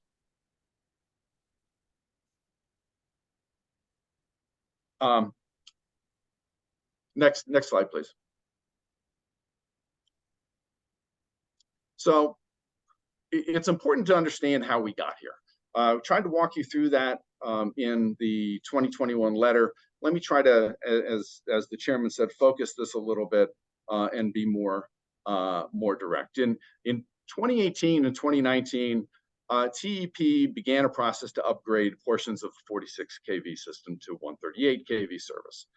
This one and the Irvington East Loop line were two of those. Irvington East Loop, as you see on the right-hand side of your screen, services areas of Davis-Monthan and Port Tucson. Kolb in that area is also a gateway corridor zone. So about this time, TEP was going through the line siting process with public meetings with the city. There were many meetings with the city about these two lines to try to determine a preferred route and to try to figure out what the city's position was going to be with respect to where that route can go and what requirements that TEP would would have to meet. Question was, do we need to do anything special? You know, so we can anticipate what's going to happen, so we can build that into our plans. Well, in 2021, TEP upgraded the Irvington East Loop system from 46 kV to 138 kV without undergrounding. You go along the portion of Kolb Road between Littletown and Valencia. That's within the Gateway Corridor Zone, and you will see poles. It did not require undergrounding. In fact, the city allowed construction of the line and 138 kV substations to replace the 46 kV line and the 46 kV substations. And they did not require undergrounding. Next slide, please. Why is that? Well, John Beal, who at the time was the city's principal planner on the Irvington to East Loop project, that improvement project, the 138 kV project, and who was section manager of the entitlement section of PDSD, he was asked, what requirements are there? Do we have to underground? And he said no, and he put it in an email that was provided to TEP. And his conclusion was that even though this part of this line is in a gateway corridor zone, part of the line is being relocated. They're adding substations, adding a new section of 138 kV line between Valencia and Littletown. It was an upgrade, and because it was an upgrade, as we'll see when we look at the UDC, it was not required to be undergrounded. That is Exhibit 2 to our September 2021 email. You can look at it, and it's just not wasn't just Mr. Beal's opinion, but it was copied to Scott Clark, who was the head of the planning department, Diana Alarcon, who was the director of the Department of Transportation and Mobility, and Corin Manning, who I believe at the time was planning administrator. So this had buy-off, because nobody contested it, of city leadership in both the Transportation Department and PDSD. And we'll come back to this because it's important in that Mr. Beal decided and issued his advice that in this exact situation where we are here today on the Keno to DMP line, that the conversion of the 46 kV system to the 138 kV system in this area was an upgrade, not subject to undergrounding. Next slide, please. Real quickly, in 2020, TEP did obtain a certificate of environmental compatibility from the Arizona Corporation Commission, which is the certificate that is needed to construct the line. And it was for an overhead 130 kV line along Kolb in the Gateway Corridor Zone. The order clearly states that it's for overhead lines, and the order clearly states that it was in the Kolb corridor. The city was well aware of this. There were many meetings about about this issue. And could you go to the next slide, please? Here's the return receipt from the mailing of the order. The city received actual notice, a copy of the certificate of environmental compatibility for the Irvington East Loop project from the Arizona Corporation Commission. That line was not undergrounded. That overhead line, that overhead 138 kV line exists today. Again, that was it's the same thing that happened here. It was a system upgrade from 46 kV to 138 kV service. It involved new substations. It involved a new portion of a line. It involved relocation of facilities. And John Beal concluded that's an upgrade. That's an upgrade not subject to undergrounding, and it was not undergrounded. Next slide, please. And that's not all. It was not only Mr. Beal's statements that were sent to TEP on this issue. Around the same time, the TEP and the city were discussing siting a line along Keno in Campbell. The city understood that TEP's preferred route was Keno and Campbell. So TEP asked specific questions. We're proposing to build a line in this major road in Keno and Campbell in the Gateway Corridor Zone. What do we have to do? What do we have to do? The city received and this is exhibit 1 to the September 2021 letter. The city got a set of questions from TEP, and then a month later issued answers. And one of the questions was, does the Keno-Campbell link designation as a major gateway route preclude its use for transmission lines, or are there any design considerations for the transmission line? And the city, from Robin Rain, who is the deputy director for the Department of Transportation and Mobility, said, nope, city doesn't have an ordinance precluding any specific items due to the gateway designation. And as far as special design considerations, anything in the right of way just must follow what's in the franchise agreement, because TEP has a franchise agreement with the city of Tucson that governs the TEP's use of the right of way. And there is nothing in the franchise agreement that requires TEP to underground at its expense. To the contrary, there are provisions in the franchise agreement that allow the city to require undergrounding, but at its expense. This email was copied by Robin Rain to John Beal and Diana Alarcon.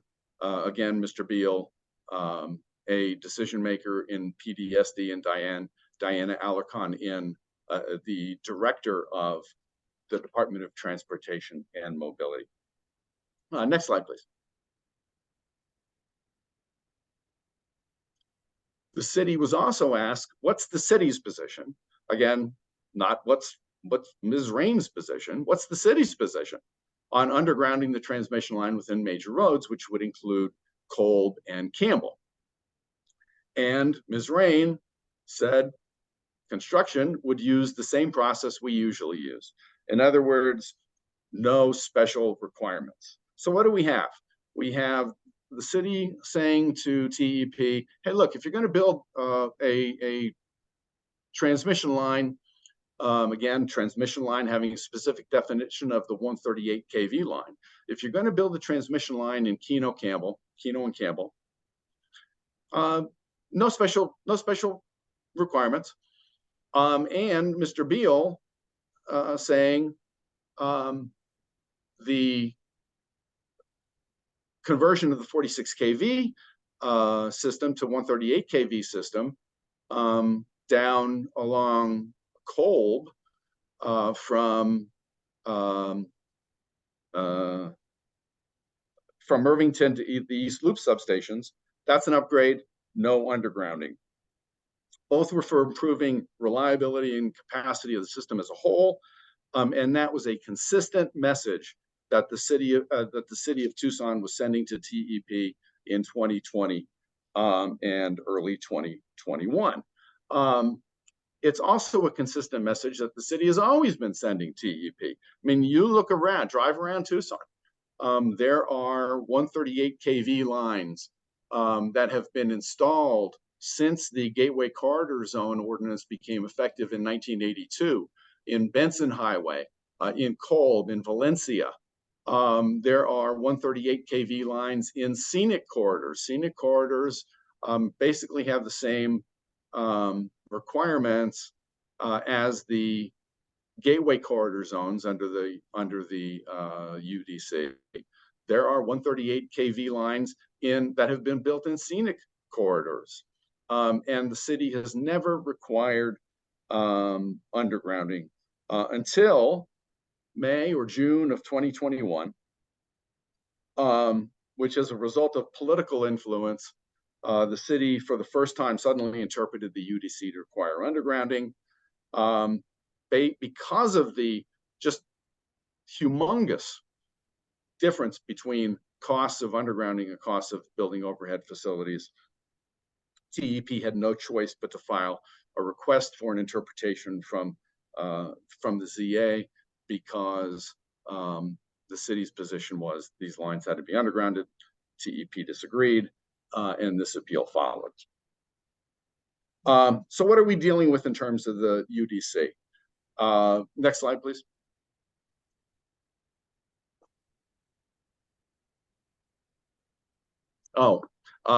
Again, here's Mr. Beal. The 138 kV line is not serving a new development.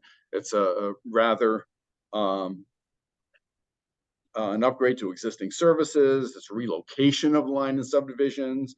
And there's one section of the line that's new, and that's Kolb between Valencia and Littletown, but that doesn't make it anything more than an upgrade. It doesn't make that a new utilities to serve development. TEP spent significant amounts in reliance on the city's actions. They've spent $1 million moving forward with the Keno DMP project, about $850,000 towards obtaining regulatory approval of the overhead transmission line and the substation for the project, and over $8.5 million to acquire land for the Vine substation that will be part of the upgrade to 138 kV service. Next slide, please. All right, section 5.5.4.b of the UDC. You know you're in trouble when you get into 4 numbers in the section number of an ordinance. But 2 provisions apply that the city and TEP disagree about. First is subsection A. New utilities for development on private and on public right-of-way along gateway routes shall be underground. And that's the city's position. And TEP's position, based on, among other things, the fact that John Beal was right, was that upgrades and reinforcements of existing overhead facilities are allowed to the extent the total number of electrical circuits or communication cables is not increased. These 2 are mutually exclusive. It's either one or the other.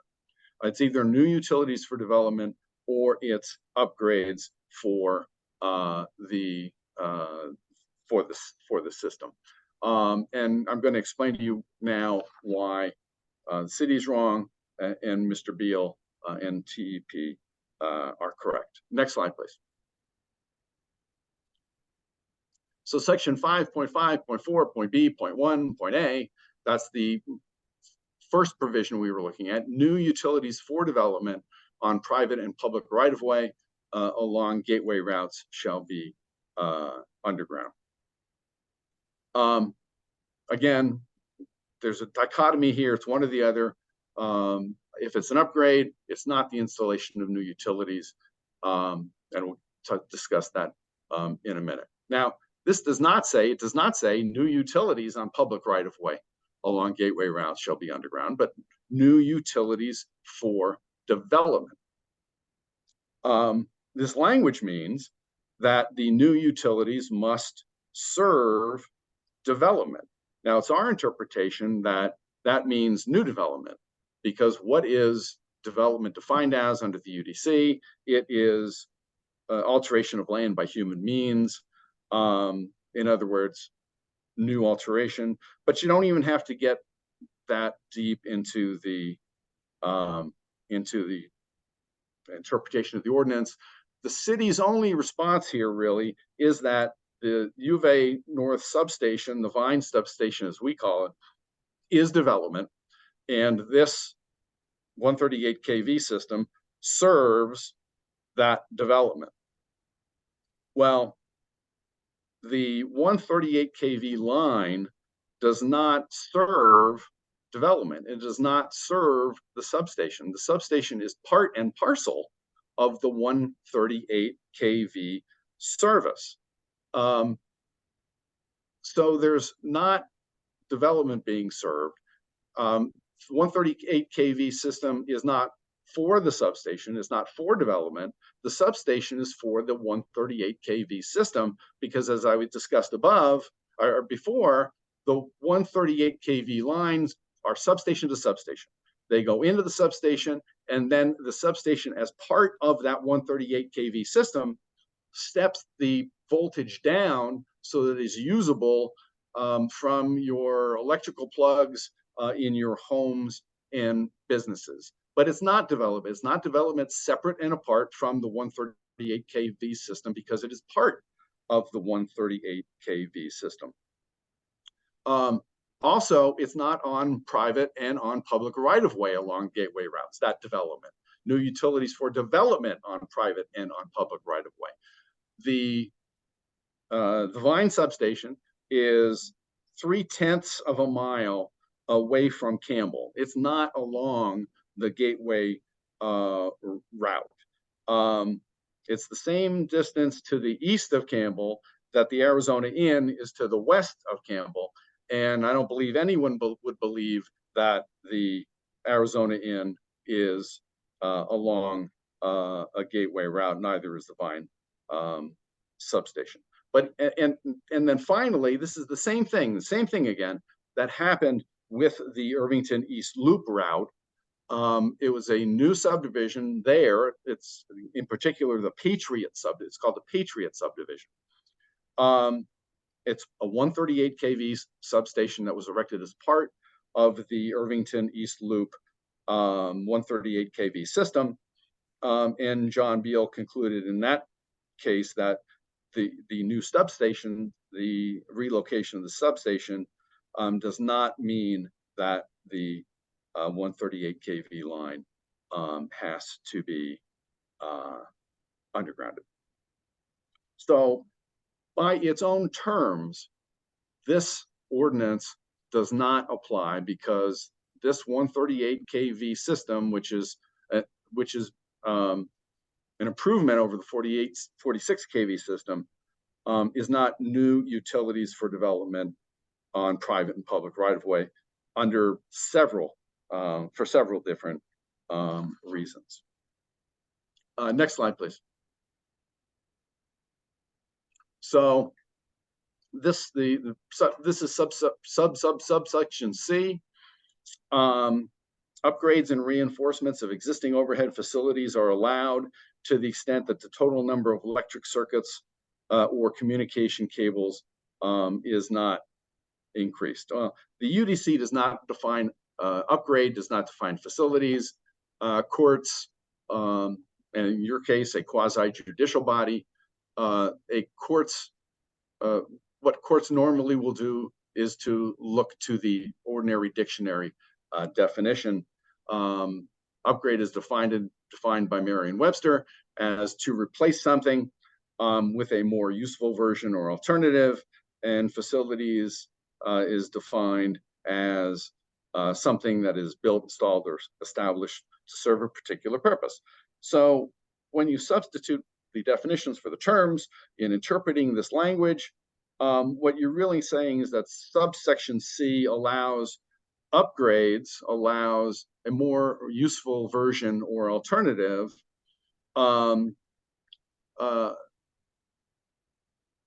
for a particular purpose.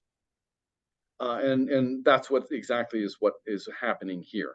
The only limit is can't increase the total number of electrical circuits or communication cables. We're not, nobody's arguing that we are. The zoning administrator concluded in one paragraph in her interpretation that the scale and the location and the size of these facilities made it new utilities, couldn't be an upgrade simply because the scale was too big. First of all, that's not what the ordinance says. It doesn't speak in terms of scale or size or location. It's just, is it a more useful version or alternative? And as I discussed earlier, it is, because it allows more capacity, it allows a better efficiency, it allows better service to the customers and the residents in Tucson. But even so, the zoning administrator cited, there's no evidence, there's just no proof. She cited no reasons that the 138 kV system is a different scale or location. I mean, she is wrong. There's going to be fewer poles. There's going to be fewer lines because the poles are going to be spaced further apart.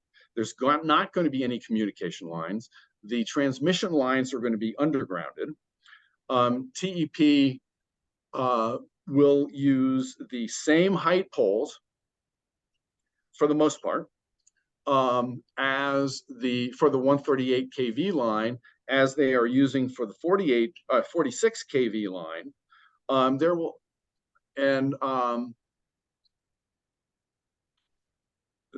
The underground, the distribution lines will be undergrounded. And all in all, as I mentioned before, TEP is going to be retiring 19 miles of 46 kV lines. And once you take out what this line is going to, the length of this line, it's going to be a net loss of 12 miles of 136 kV lines. Next slide, please. Sort of in conclusion, in terms of the upgrade, the upgrade will replace the 46 kV overhead facilities throughout the system with more useful, improved 138 kV system. Serve the same purpose, exact same purpose, delivering the same electricity, just more capacity and in a more efficient manner. Handle future power demands of the city and its residents, provide looped redundancy for the connectivity to make the system more reliable, replace aged facilities and equipment with newer and higher capacity facilities and equipment, and in the course of that, increase capacity for the additional energy produced by folks with solar, and provide for renewable energy, provide for climate change initiatives, all of which require upgrades to the existing system in order to work. The upgrade will not increase the number of electrical circuits or communications. Again, that's the only limitation in the ordinance to whether an upgrade would require underground. That's not going to happen. There's going to be less electrical circuits and communication cables. So this fits exactly within the terms of the ordinance. Next slide, please. Again, back to my highway analogy. When ADOT improves I-10, it can widen it, go onto new property, create new frontage roads, build overpasses, sound walls, add exits, may need to build infrastructure in new locations, but it's still I-10, it's still a highway, still serves the same purpose. It's an upgrade. Similarly, the city has widened, improved Grant Road. Take property from both sides, improve the intersections. That doesn't make it a highway. It just makes it a better Grant Road. It serves the same purpose, an arterial road in Tucson. It's an upgrade, and in the case of I-10, it not only improves traffic on the highway, but it improves. It's better for all drivers. It makes surface streets more efficient, easier to navigate. It's a system upgrade to the roadway, and that's what we're dealing with here in terms of conversion of a 46 kV system to 138 kV system. So for these reasons, we believe that the zoning administrator was wrong in concluding that under the terms of the UDC, the upgrade of the 46 kV system to 138 kV system was what required undergrounding. Let me take just a couple minutes to talk about preemption and estoppel. I know I've taken a little bit more time than I intended to, but if you could go to the next slide, Mark. Preemption just means that the state legislature has taken a matter out of local control. There's no question that regulation of electric utilities is a matter of statewide concern. That's one of the elements of preemption that you see in the first bullet point. The question is is there a statute that indicates the legislature's intent to preempt city control over the use of poles and lines? And there is. It's ARS section 9-5992, which is quoted at the bottom, the last bullet point. And essentially what it says is, by giving the city's right to regulate the facilities of wireless providers, the legislature is not conferring any city regulatory authority over utility poles or location of utility poles by electric utility. That really can mean only one thing. The legislature is saying that cities don't have regulatory authority over the installation of utility poles, and that this statute granting authority over wireless providers doesn't change that. This conflicts with the city's ostensible requirement that they can prevent TEP from installing electrical utility poles. Next slide, please. Estoppel.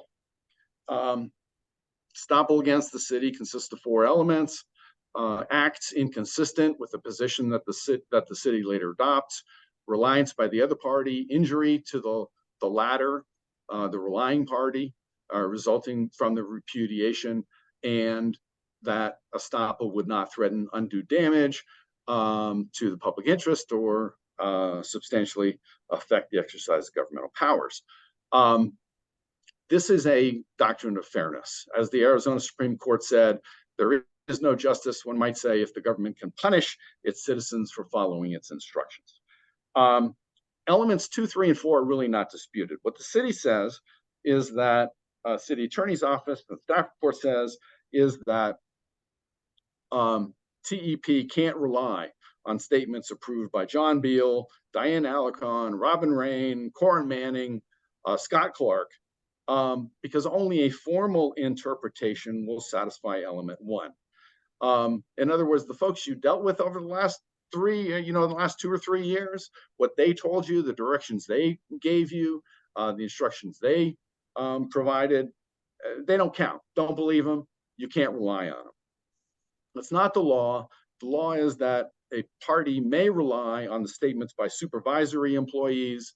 That's Valencia Energy. And all of the people that I just mentioned were supervisory employees. They were high-level employees, and their statements can bind the city. Now that political winds have shifted, the city is really seeking to punish TEP from following that advice and potentially costing the taxpayers, the ratepayers, I should say, perhaps $80 million if TEP is forced to underground these lines. And then last slide, please. The city is stopped. Mr. Beal made an unequivocal statement. The city's conduct approved the construction of overhead lines on Kolb within the Gateway Corridor Zone. They approved new substations, which if it is new development or if it is development, they didn't pay attention to it on the Irvington East Loop route, but it isn't development as proved by their own actions. City granted TEP an easement on Kolb for an overhead line and never contradicted or retracted any of those statements, despite many meetings between the city and TEP in the course of these projects and the line siting for them.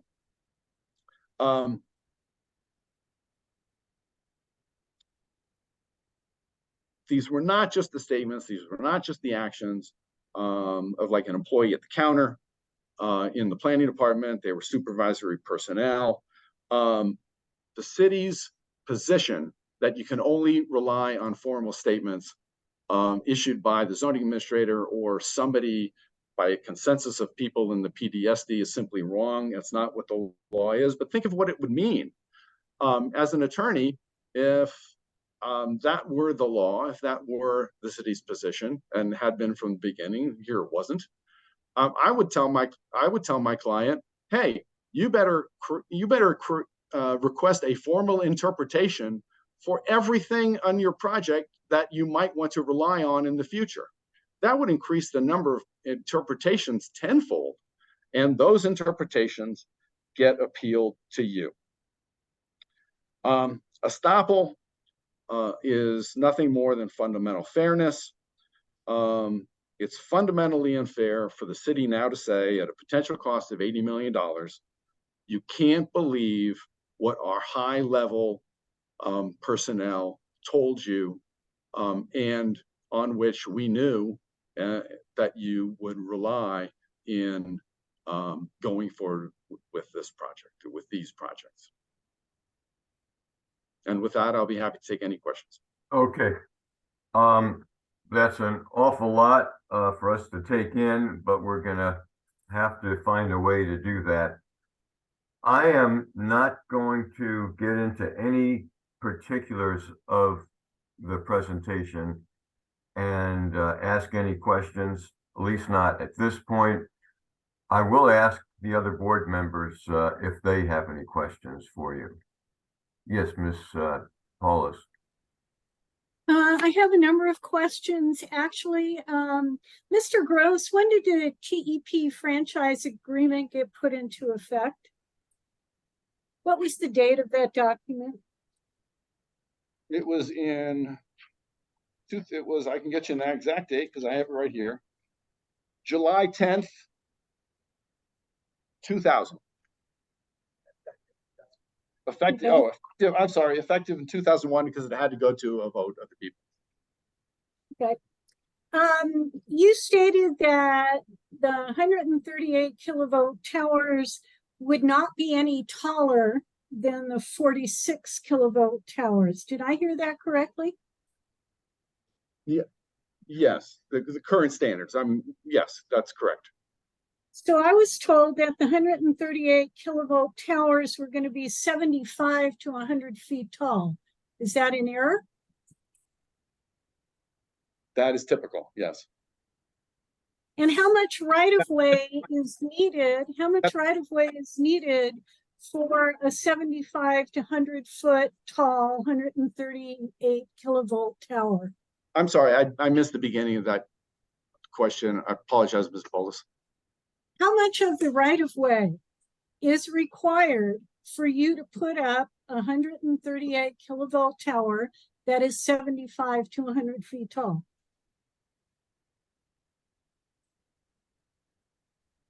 It's hard to say. It depends on the location. It depends how much right of way is available. There may be times when there needs to get an there may need to be an easement. It depends where the right of way is located. It's a hard question to answer. Okay.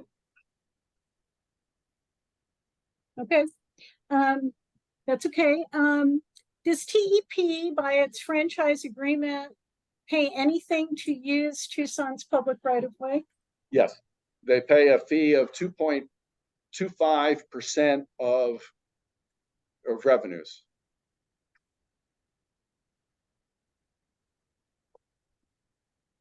And you stated that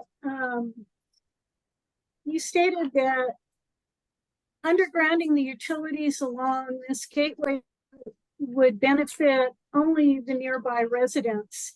And yet the definition of a gateway route in the major streets and routes plan is that these routes link major employment areas, shopping centers, recreational areas used regularly by a large number of residents and visitors and present a visual impression of Tucson characters. My interpretation of that is that these gateway corridors were designated as such and thereby benefit the majority of people who use those gateway corridors, not those who just live nearby. Would you disagree with that? You are correct in that one purpose of the Gateway Corridor Zone is to promote the visual environment. That is first of all, I believe that is a general benefit.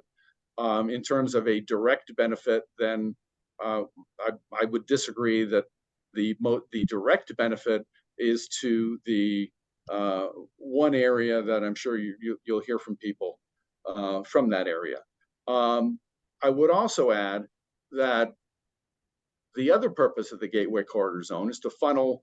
They're major roads, so it's to funnel traffic, and that is consistent with the placement of these lines along the Gateway Corridor Zone, because that's where the most the wider roads, the more right of way. Most of it is non-residential. In this case, there's a large part of it to the south of Sam Hughes neighborhood that's non-residential. And the effect of requiring TEP to either underground or put these lines somewhere else, because of where this line must go, would be to push the line into more residential areas rather than the gateway zones where they are really intended to that's more appropriate for them to be. Well, I would argue that arterial roads are covered under your definition. But in 1986, we as a community put conditions on gateway and scenic corridors so that they would have a better quality of visual effects and impressions of the community than a simple arterial street. So if we allow the same design considerations on gateway and scenic corridors than we do on simply a major arterial, I don't see why we have a designation for gateway and scenic corridors. That's not a question, it's just a statement. And I think I'm done with my questions for now. Thank you very much. May I add one thing in response to that? Yeah, go ahead, but why don't we try to wrap it up quickly? The only thing I'd add is that despite that purpose of the Gateway Corridor Zone and the scenic corridors for that matter, there are 138 kV lines in Benson Highway, Kolb, Valencia, Houghton, Silver Bell Speedway. So the city has permitted 138 kV lines, overhead lines, in those locations. Okay. Any other questions on the part of Ms. Polis or any other board members? So, I'm a little torn of where we go at this point. I know we need to get to all the third-party speakers, and we will do that. I also am very interested in hearing from the city attorney. This matter is a very legal matter. It's not a matter of whether we think the Gateway Overlay Zone regulations ought to apply. The question is, do they apply? And we understand that what the city attorney has written in the document we received recently was they in fact do apply. The attorney we just listened to, Mr. Gross, argues that they don't apply. That's really the crux of this hearing. Do they apply or don't they apply? And I think that we need some clarity from a legal perspective from the other view of this matter. But I don't think we want to jump there just yet. So let's listen to these neighbors or whomever, whether they are neighbors or they're residents from elsewhere. And I just want to ask, please, if you are duplicating comments or your intent is to say what has been said already, please allow us to move on to somebody else who might have something else to say. I know you probably, you've been waiting here a long time, and I sympathize with that, and you want to say what you came to say, but we would like to move from thought to thought to thought, as many separate, distinct thoughts as you have. We want them all to be expressed. We don't need them to be repeated over and over. So, and if you're with a group, if you can defer your comments to a spokesman within your group, we would like that. We've just taken up over an hour to a very serious subject, and that warrants some significant time. But we're hopeful that we don't need to spend the same amount of time going forward as we just have spent. So I just am gonna go around on my screen and pick out names I think are speakers, and let me just ask or identify by the name Jeff G. Is he present?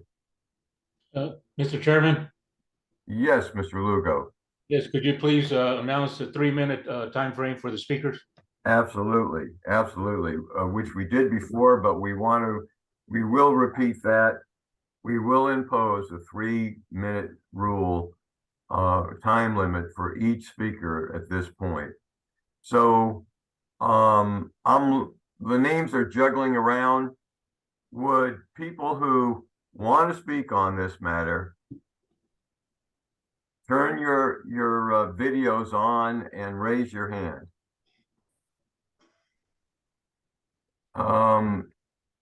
There's the name is VITASSAKLAS. Why don't you raise your right hand? Do you swear to tell the truth, nothing but the truth? I do. Could you state your name and your address for the record?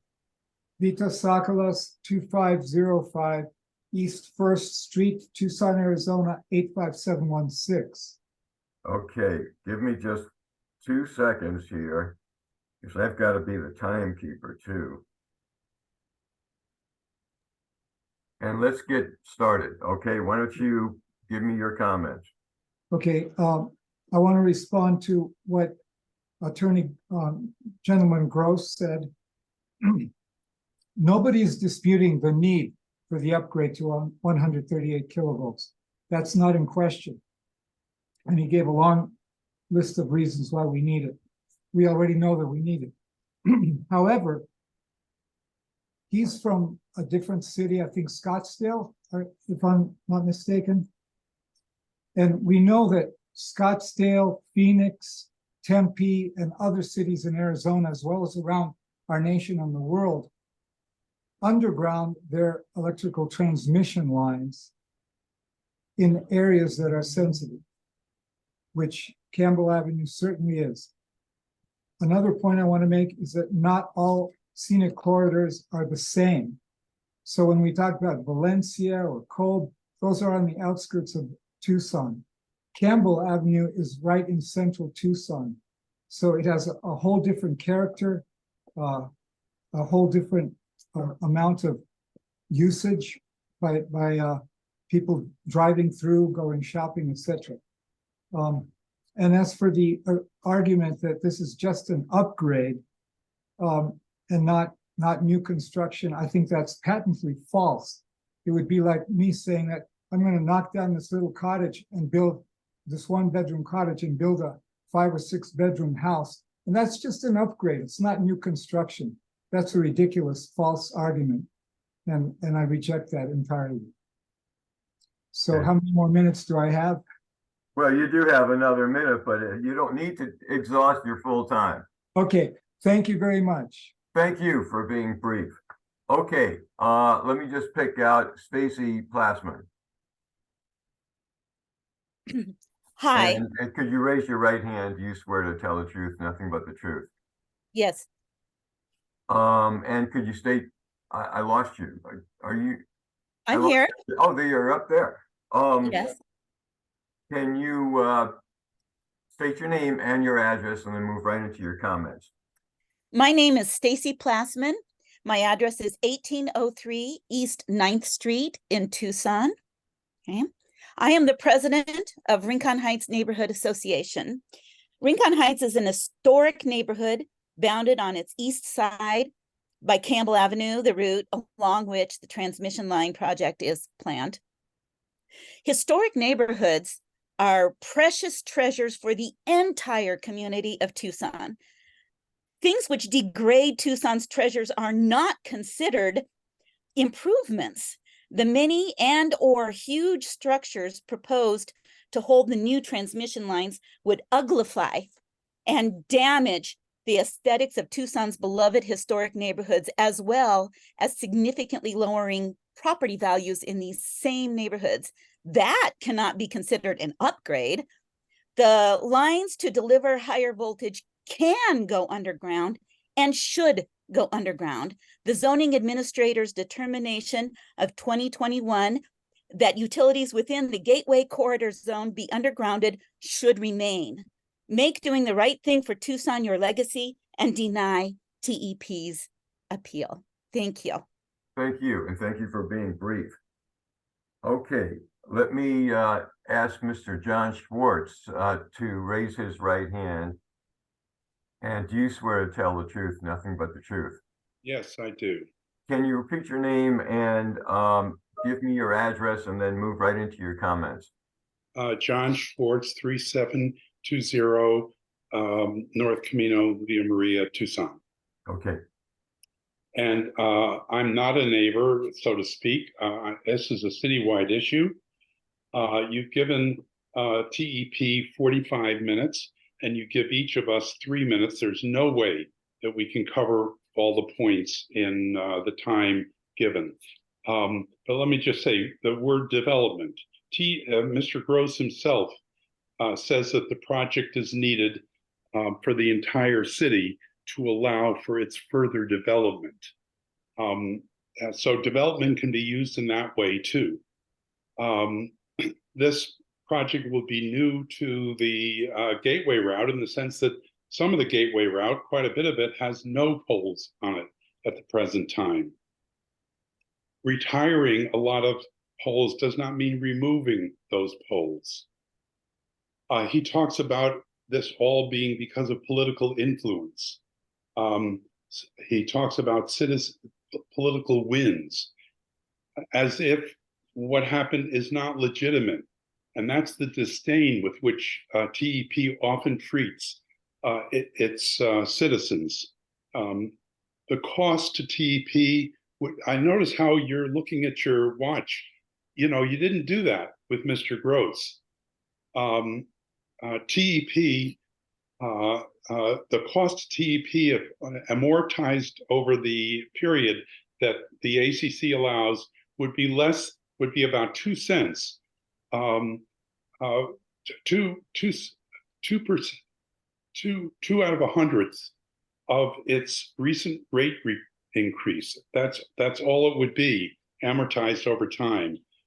I really hope you guys go to the city attorney again. This is too complicated to allow for 3 minutes and all that sort of thing.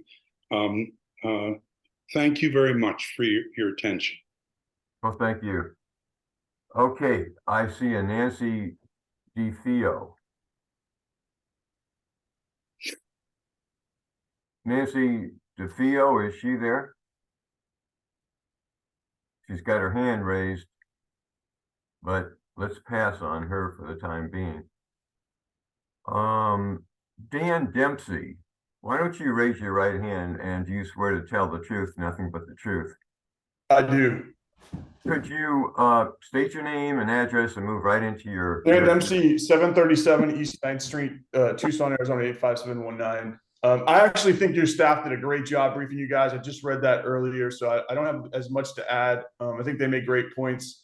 The only additional argument that I would make is that I think this whole item is precluded by TEP not having an actual plan. When they presented this original question back in 2021, they had a plan, but they have since withdrawn that plan. So we don't even have the appropriate people to argue against it because we don't know where they want to do it at.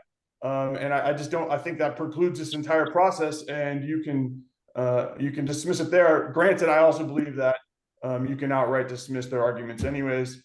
That's all I have to say. Thanks. Okay, thank you. Thank you. Okay, let's go to, oh, there's Nancy DeFeo. DeFeo. Oh, okay. DeFeo? Okay. I you was are trying back. to get to my camera. Yeah. Okay, very good. Would you raise your right hand and do you swear to tell the truth, nothing but the truth? I do. Okay, we got your name. Just repeat it one time and then give me your address Okay. to move into your comments. Nancy DeFeo, 2122 East 6th Street. Okay. And we failed to acknowledge the elephant in the room, the missing player, the University of Arizona, the state of Arizona, who is a party to this whole plan, even in the fact of giving part of their property to a substation ahead of even the whole layout of the plan to the working group that I was part of originally. And lots of the things that I was told in that working group, for instance, the fact that they got that land for that substation from the University of Arizona in a swap, so they really didn't pay for it. But they have also stated, and I read this recently, that none of its property will be used for this project, which means you're talking easements. And if you look at the easements along Campbell, how narrow they are, we really need to know, where are you putting those poles? Where are you going to put them before we make any movement on this at all? It's ridiculous, because are they going to have to take part of neighborhoods in order to get what's required? The bigger these poles, that the more electricity you're carrying, the larger the easement, and university is not going to cede any of their property, and Banner doesn't want it to go through their property. They've made that statement long ago. So and the fact that this whole project is partly predicated on bringing massive amounts of solar and wind energy from south of us into the university in a wonderful sweetheart deal with them. So the state won't have to pay gigantic costs. But yet they remain silent on all of this. And so this is, and we're talking about no new development.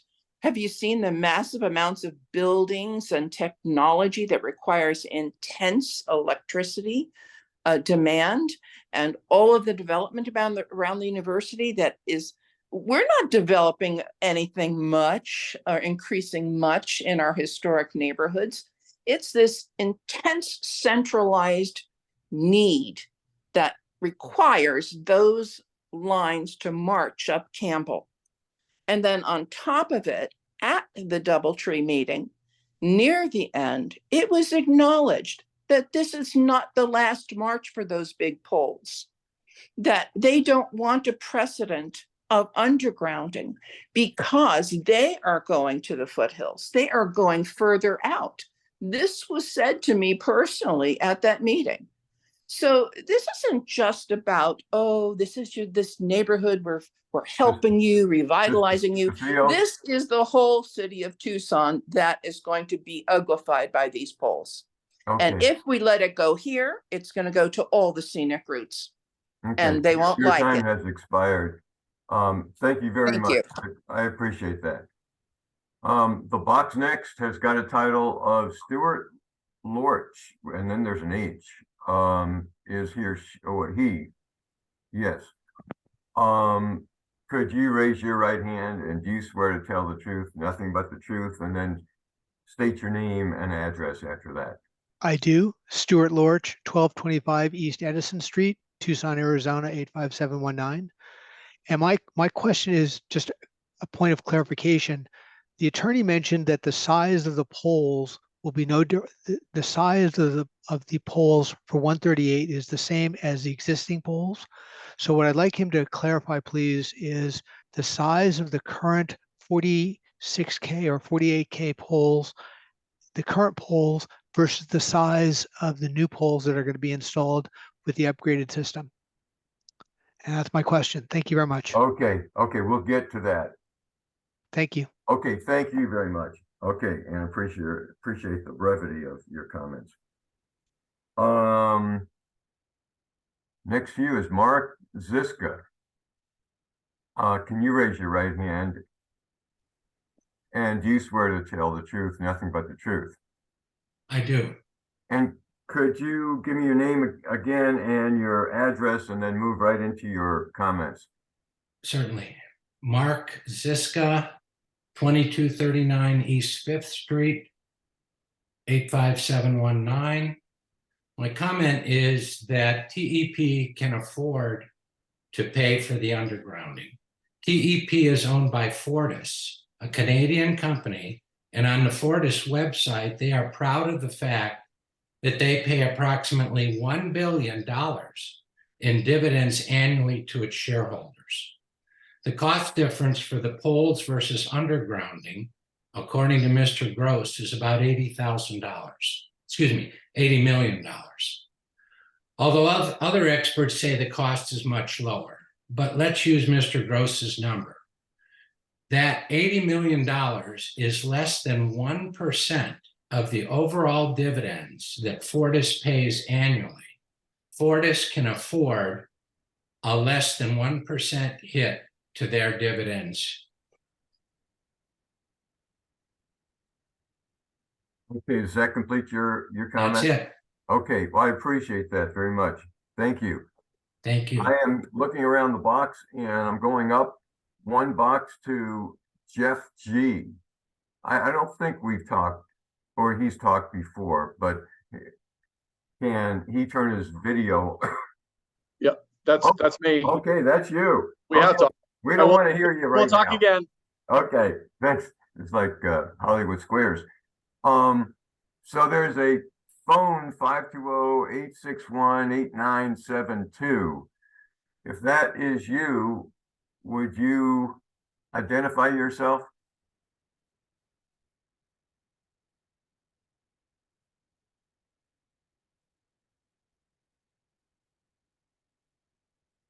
I'll have to move on. How about Moss, Maass?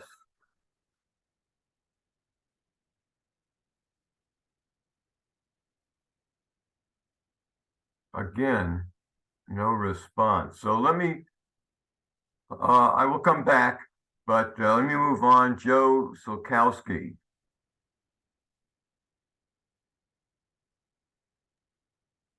Again. Well, maybe that he's coming in. Mr. Solkowski, are you there? Yeah, there you go.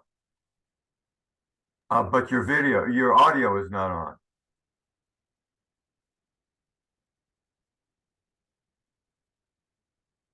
We don't hear you. Are you gonna, that's it, okay. We'll go to Lou Heckman.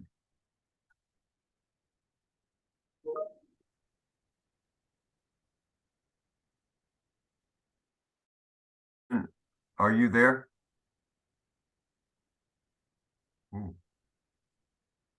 Mr. Heckman is not responding, but the phone that wasn't responding before seems to be there. Can the person on that phone identify herself?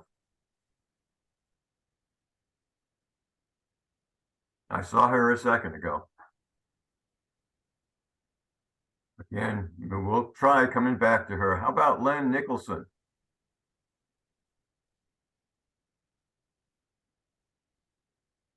If your name's there, you are back there somewhere. How about Ken?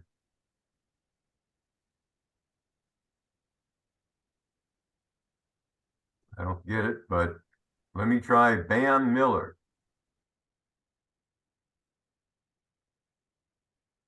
Well, there's something strange going on, but we're not going to figure out what that is, are we?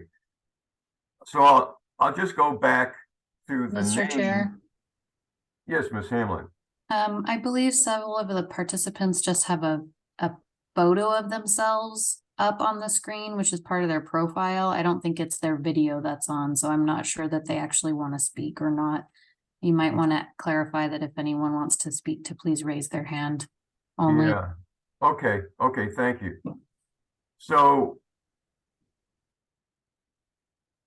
if there is anybody left in the virtual audience that wishes to speak but has not yet done so, would you put your virtual hand up or turn your video on? I'm sorry, I can't do either of those things. There's a new name, but I heard somebody, but I didn't see. Well, let's put it all on hold. I have a Colleen Nichols I don't remember hearing before. Could you raise your right hand? And do you swear to tell the truth, nothing but the truth? I do.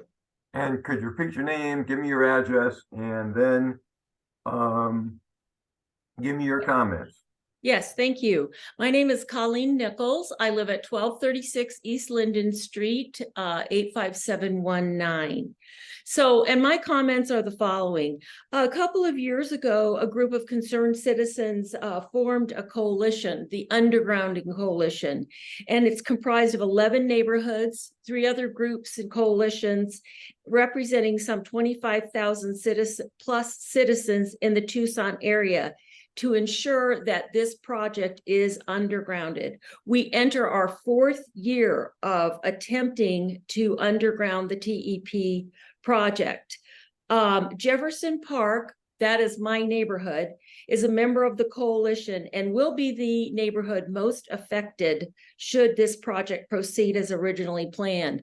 Just on our southern border is a large substation, the Vine substation, is slated to be built. TEP has stated that they will not run overhead lines and massive pylons down residential streets, but that statement is not accurate.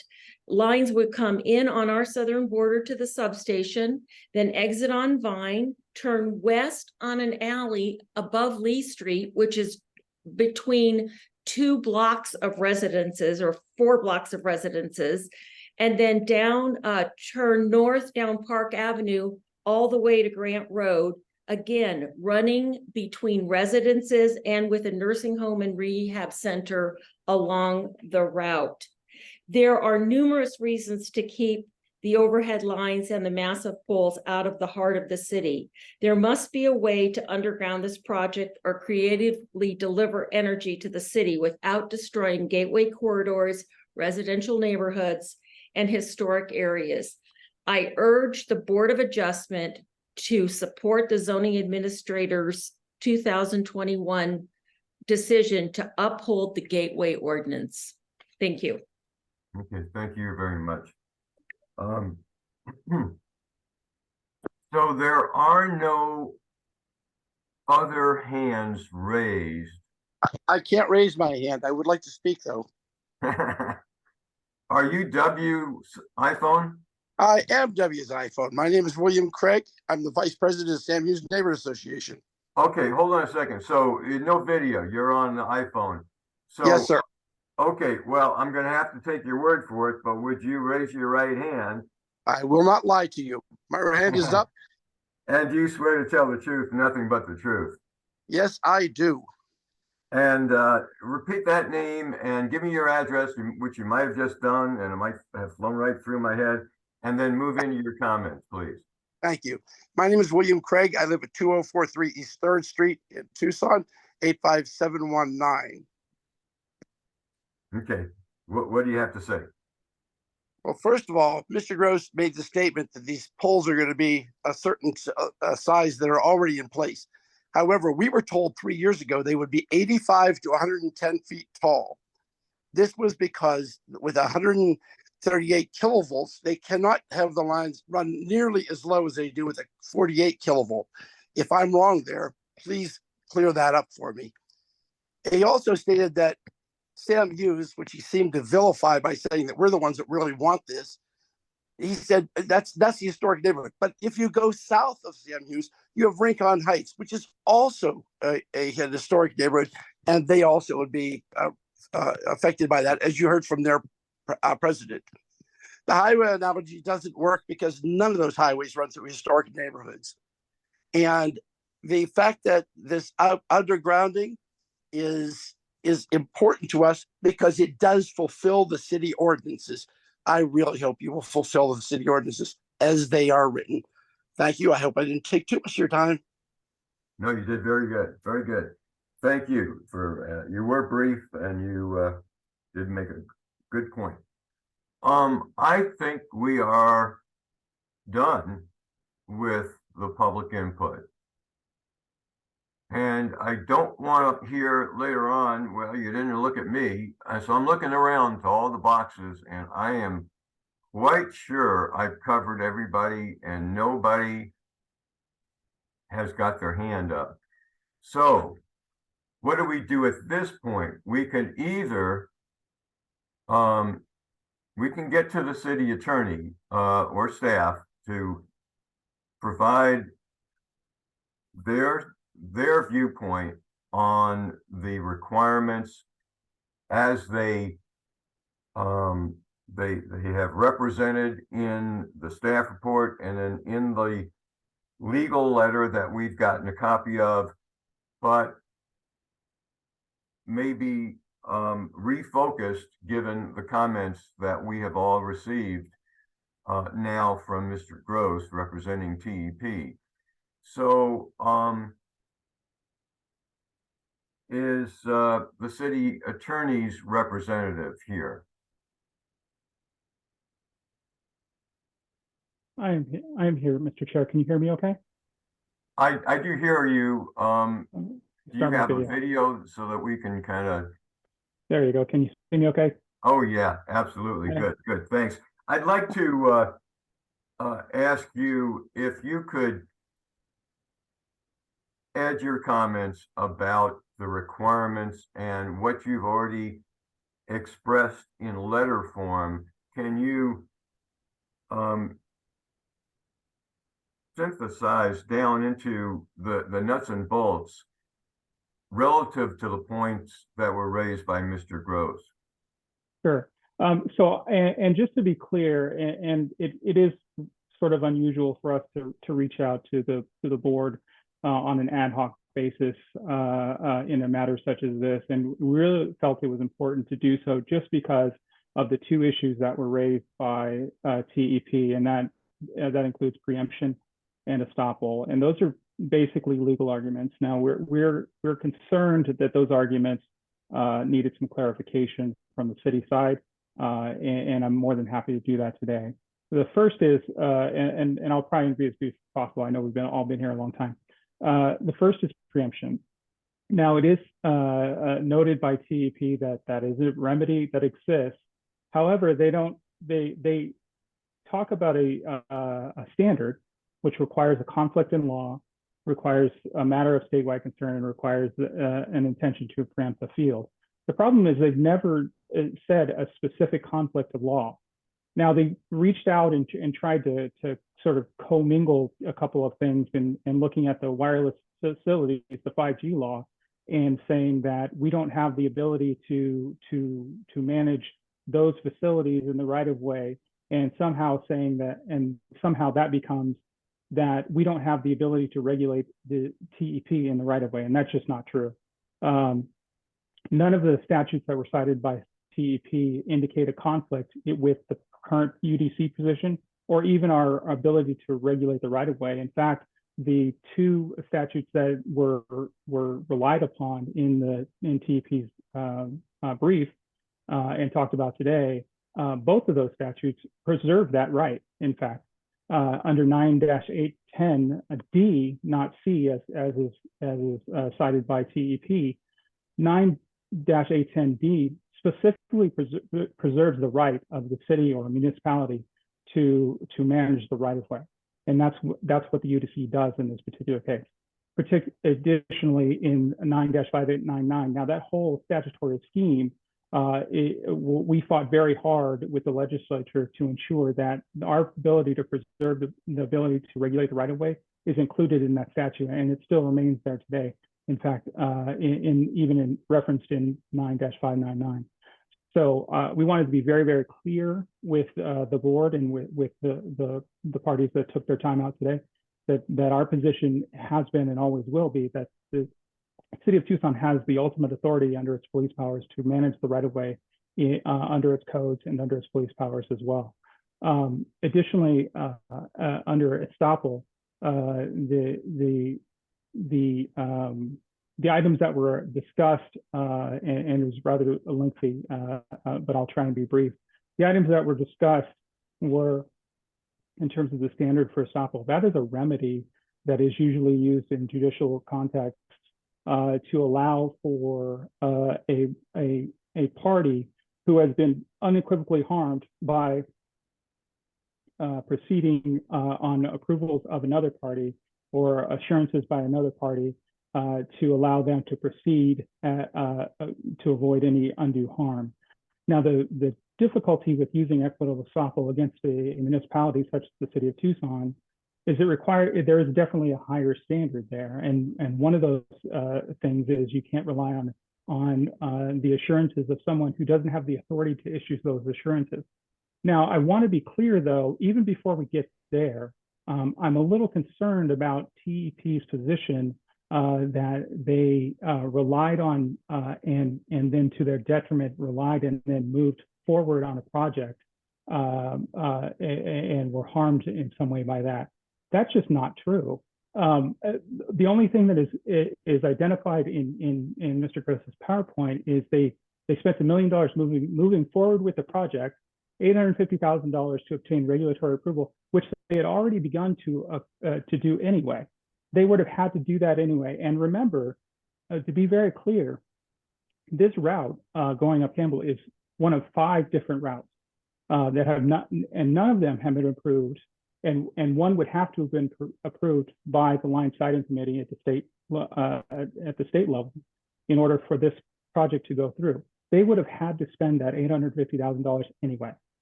In addition, the land for the substation, they were going to do that anyway, because all of those routes end up at that Vine substation. So there's no way to say that they spent money moving forward on a project based on just John Beal's email. And going further than that, I find it a little bit disingenuous that they made this one decision, this huge decision, based on that one email, when the question wasn't even whether it should be undergrounded. The question was whether there were any special circumstances or any special design considerations. That's not a formal declaration of city policy. That is a question that is at best vague, and at most not even close to what's required under law to establish equitable estoppel. In order to establish equitable estoppel against a municipality, you have to have a formal approval by someone who has the right to approve that. John Beal didn't have that right, neither did Robin Rain, nor did Diana Alarcon. She doesn't work for the PDSD. She works for the Department of Transportation and Mobility, or she did work for the Department of Transportation and Mobility. If TEP had come to Diana Alarcon or John Beal or any of the other persons they named today and said, we want you to approve this project and let us begin construction, they could not have done that. And that is has to be very clear in terms of what the level of proof that is required in order to show equitable estoppel in this case. The vague questions that they sent by email, the multiple emails that they had conversations with, don't meet that level of proof in order to determine that there was a detrimental reliance on the part of TEP on a formal approval that they. And if you look at all the case law that you review in this kind of case, you'll see that someone actually did something based on an approval given to them by another entity, and then they spent money other than they would have already spent anyway on that reliance. So we would just want to be very, very clear that the city attorney's office in no way, shape, or form believes that either the tenets of equitable estoppel nor preemption apply in this case. Okay. And I appreciate that very much. I wonder if you are prepared to respond to a question such as, just notwithstanding all the comments made by Mr. Gross, do you determine, or have you determined, whether the project is directly subject to the Gateway Overlay Zone and the undergrounding provisions? I ask that of you as you are, present and in direct communication at this moment. If that is not the question for you, but rather is for staff, then I would move to ask staff that question. But yeah, I apologize, Chairman Marks. I just want to be very, very clear. That is the ultimate thing at issue in this particular matter. So I don't feel comfortable commenting on that. I do believe that staff has made their position known and is the appropriate party to request or to discuss that particular matter, if that's okay with you. Yes, it is. And I appreciate all your comments. So thank you very much. Let me move to ask staff that same question. That may be Mr. Castro, maybe Ms. Hamblin. I do want to have one of you restate the argument in favor of the application of the Gateway Overlay Zone and specifically the provision for undergrounding, because I really see that as the crux of what we're here today to deal with. Mr. Chair, I believe that staff has essentially stated the opinion regarding the matter in the zoning administrator determination from 2021, but I will attempt to summarize it at this point. It is the opinion of the zoning administrator that this project as proposed is required to underground utilities per the Gateway Corridor Zone found in section 5.5 of the UDC. And that is based on the understanding that this is a new project and not a simple upgrade, and that the gateway corridor was established to minimize visual impact and protect the aesthetic value of the community along those routes. Is that a sufficient statement for you at this time? I think it is. I think it is. Let me ask one or two other things. One, I want to make sure I'm covering the hearing from a procedural standpoint completely and thoroughly. So this is a little different than a variance where we have a petitioner, we have objectors, where we afford the petitioner the opportunity for rebuttal. In this case, we have an appellant, and then we have public input. Is it a requirement that we provide a period of rebuttal at this point before we close the hearing? Mr. Chair, I am not sure regarding the board rules on that matter, but I do not believe that it is required at this point, as potentially a courtesy to the appellant as needed, but I see Mr. Lusk has his hand raised. Oh, okay. I don't see, there he is up there, Mr. Lusk. And I do have one other question, so don't go away, Ms. Hamlin. Mr. Lusk, do you want to respond to that? Yeah, Mr. Chairman Marks and other members of the board, I believe it would be appropriate to allow a brief rebuttal, given that there are many comments made by the public, as well as responding to my own somewhat brief argument. Related to those arguments, I think it's appropriate. Okay. And now the last question that I think I have is, so theoretically, we have a argument on the part of TEP's attorney. Well, we do, not theoretically, that what decision the city has made is inaccurate. The question is, what are the standards for accepting that argument versus rejecting it? Is there any presumed legal standards, such as beyond a shadow of a doubt, or the preponderance of evidence is? How convincing must an argument be to overturn a decision in order to uphold that appeal? I'll let the city attorney's office, excuse me, Chairman Marks, I will allow the city attorney's office to chime in, but the standard that we have typically used is whether the zoning administrator in the determination erred in either facts or judgment, or neglected the facts in front of them in making that decision. Okay. Okay.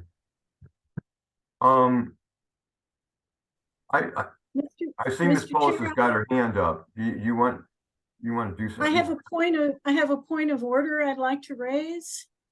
I agree with the attorney that we should ask the applicant for a rebuttal, but I would like to request from you that we limit the time for that rebuttal, because we've been here for quite a long time already. If we could limit it to 5 or 10 minutes, we'd appreciate that. Okay. Okay. Thank you very much. I am going to ask Mr. Gross to come back and turn his video on. And excuse me.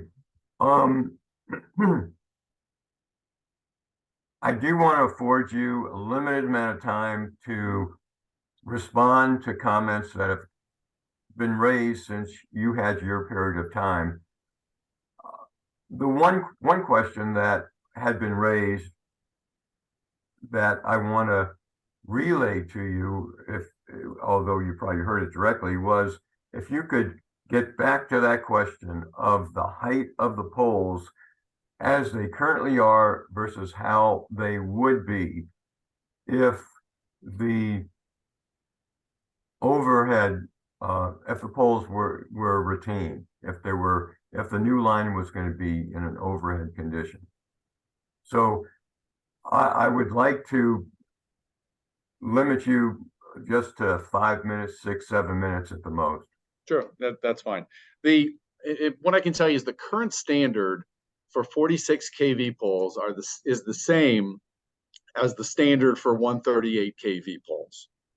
So there may be older poles that are older 46 kV poles that when they're replaced will be a little taller, but the standard for 40, if you're comparing apples to apples, the size of the 46 kV poles under modern standards is the same as the standard for 138 kV poles under modern standards. I'm getting a little bit of Aisha? Yeah, right. And I also don't want to be, there may be some, I apologize, I was getting a comment offline. There also may be some confusion about the difference between 46 kV line and transmission lines, the 4 kV or the 14 kV transmission lines that I discussed early. A lot of the lines you see along roads, or along neighborhoods are distribution lines. And 46 kV, I'm sorry, the 136 kV lines, well, as well as the 46 kV lines, will be taller than those. And the transmission lines, just so that we all are clear, I'm sorry, the distribution lines, just so we're all clear, distribution lines will be undergrounded. So what you will see is the 138 kV lines, which are the same, it's the same the same now standards as the 46 kV lines. Okay. Any other subject you want to address that has come up since your? Well, there were a lot of allegation of facts that you heard during the presentation by the neighbors. I don't have time to go into all of them. We can provide more information if you like, but we are retiring poles or moving poles. There will be fewer poles. Not going to take any part of neighborhoods. The TEP didn't get the land for the Vine substation in a swap or for free, paid $8.5 million for it. And that was under the belief that this preferred line route was going to go up Keno Campbell and that would be underground. And that's the whole reason that TEP pursued that as a preferred line to begin with. And that also addresses Mr. Lusk's comments about we would have done this anyway. TEP picked a preferred route up Campbell and Keno based on the statements that there would be no undergrounding required. And in light of that,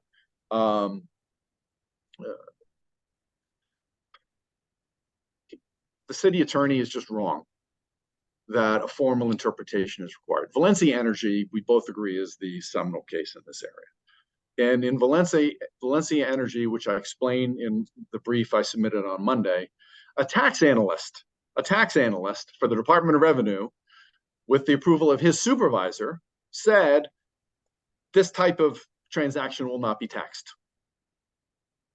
The Arizona Supreme Court said that the statement from that tax analyst, as approved by his supervisor, not a formal interpretation of the Department of Revenue or anything else, was enough that the taxpayer could rely on it under an equitable estoppel argument. Lastly, as far as standard is concerned, you are a quasi-judicial body. We're asking for an interpretation of a statute under ordinary rules of statutory interpretation. This body has the same ability as the zoning administrator to determine what a city ordinance means. There's no presumption under the law that the zoning administrator was was correct. You can look at the ordinance as a quasi judicial body and make the same determination as a zoning administrator made.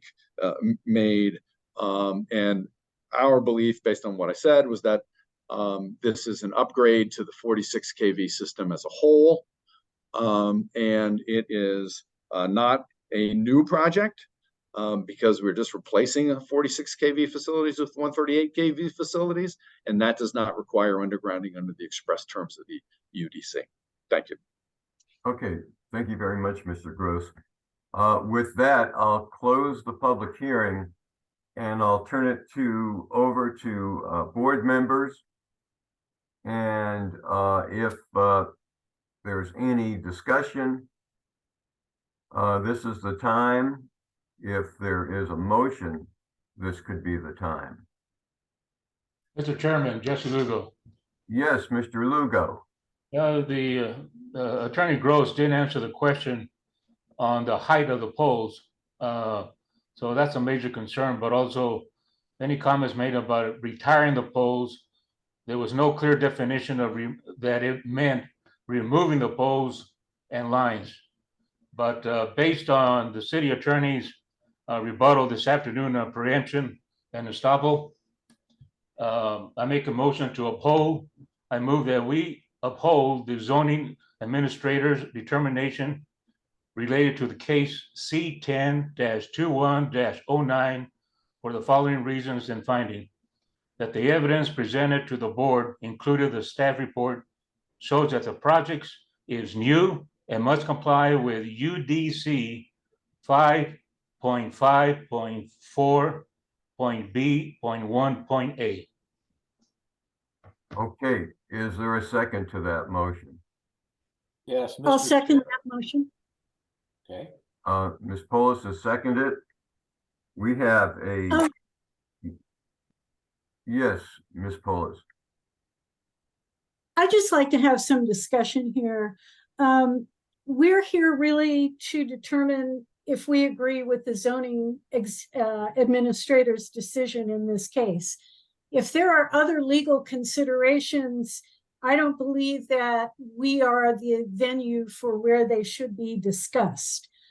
But I also think that just because requirements in our ordinances were ignored by city staff in the past, I don't believe that that's a reason for us to continue to ignore what is in our ordinance today, which says that new underground or new utilities placed on our gateway and scenic routes need to be undergrounded. And for that reason, I am going to support this motion. And I believe that the zoning administrator made a good decision in this case and looked out for the community by enforcing the ordinances that are on our books. Thank you for that opportunity to make that statement. Okay, so we have a motion and a second to that motion. The motion is to uphold the zoning administrator's decision. So a vote in favor would deny the appeal and uphold the zoning administrator's decision. Ms. Hamlin, can we have a roll call? Yes, Chairman Marks. Michael Marks, Aye. Bruce Dawson, Aye. Jesse Lugo, Aye. Irma Duran, Aye. Bonnie Paulus, Aye. and I'll call Miranda Schubert just in case. Okay, the motion passes. Okay. That concludes the matter. And that concludes, I believe, everything on our agenda for today. Unless staff has something else, the meeting should be over. Okay, hearing nothing else, I will declare the meeting to have been adjourned. Thank you all. Okay. Thank you. Have a good evening. Thank you, everyone. Bye-bye. Thank you. Thank you, Mr. Chairman. Thank you.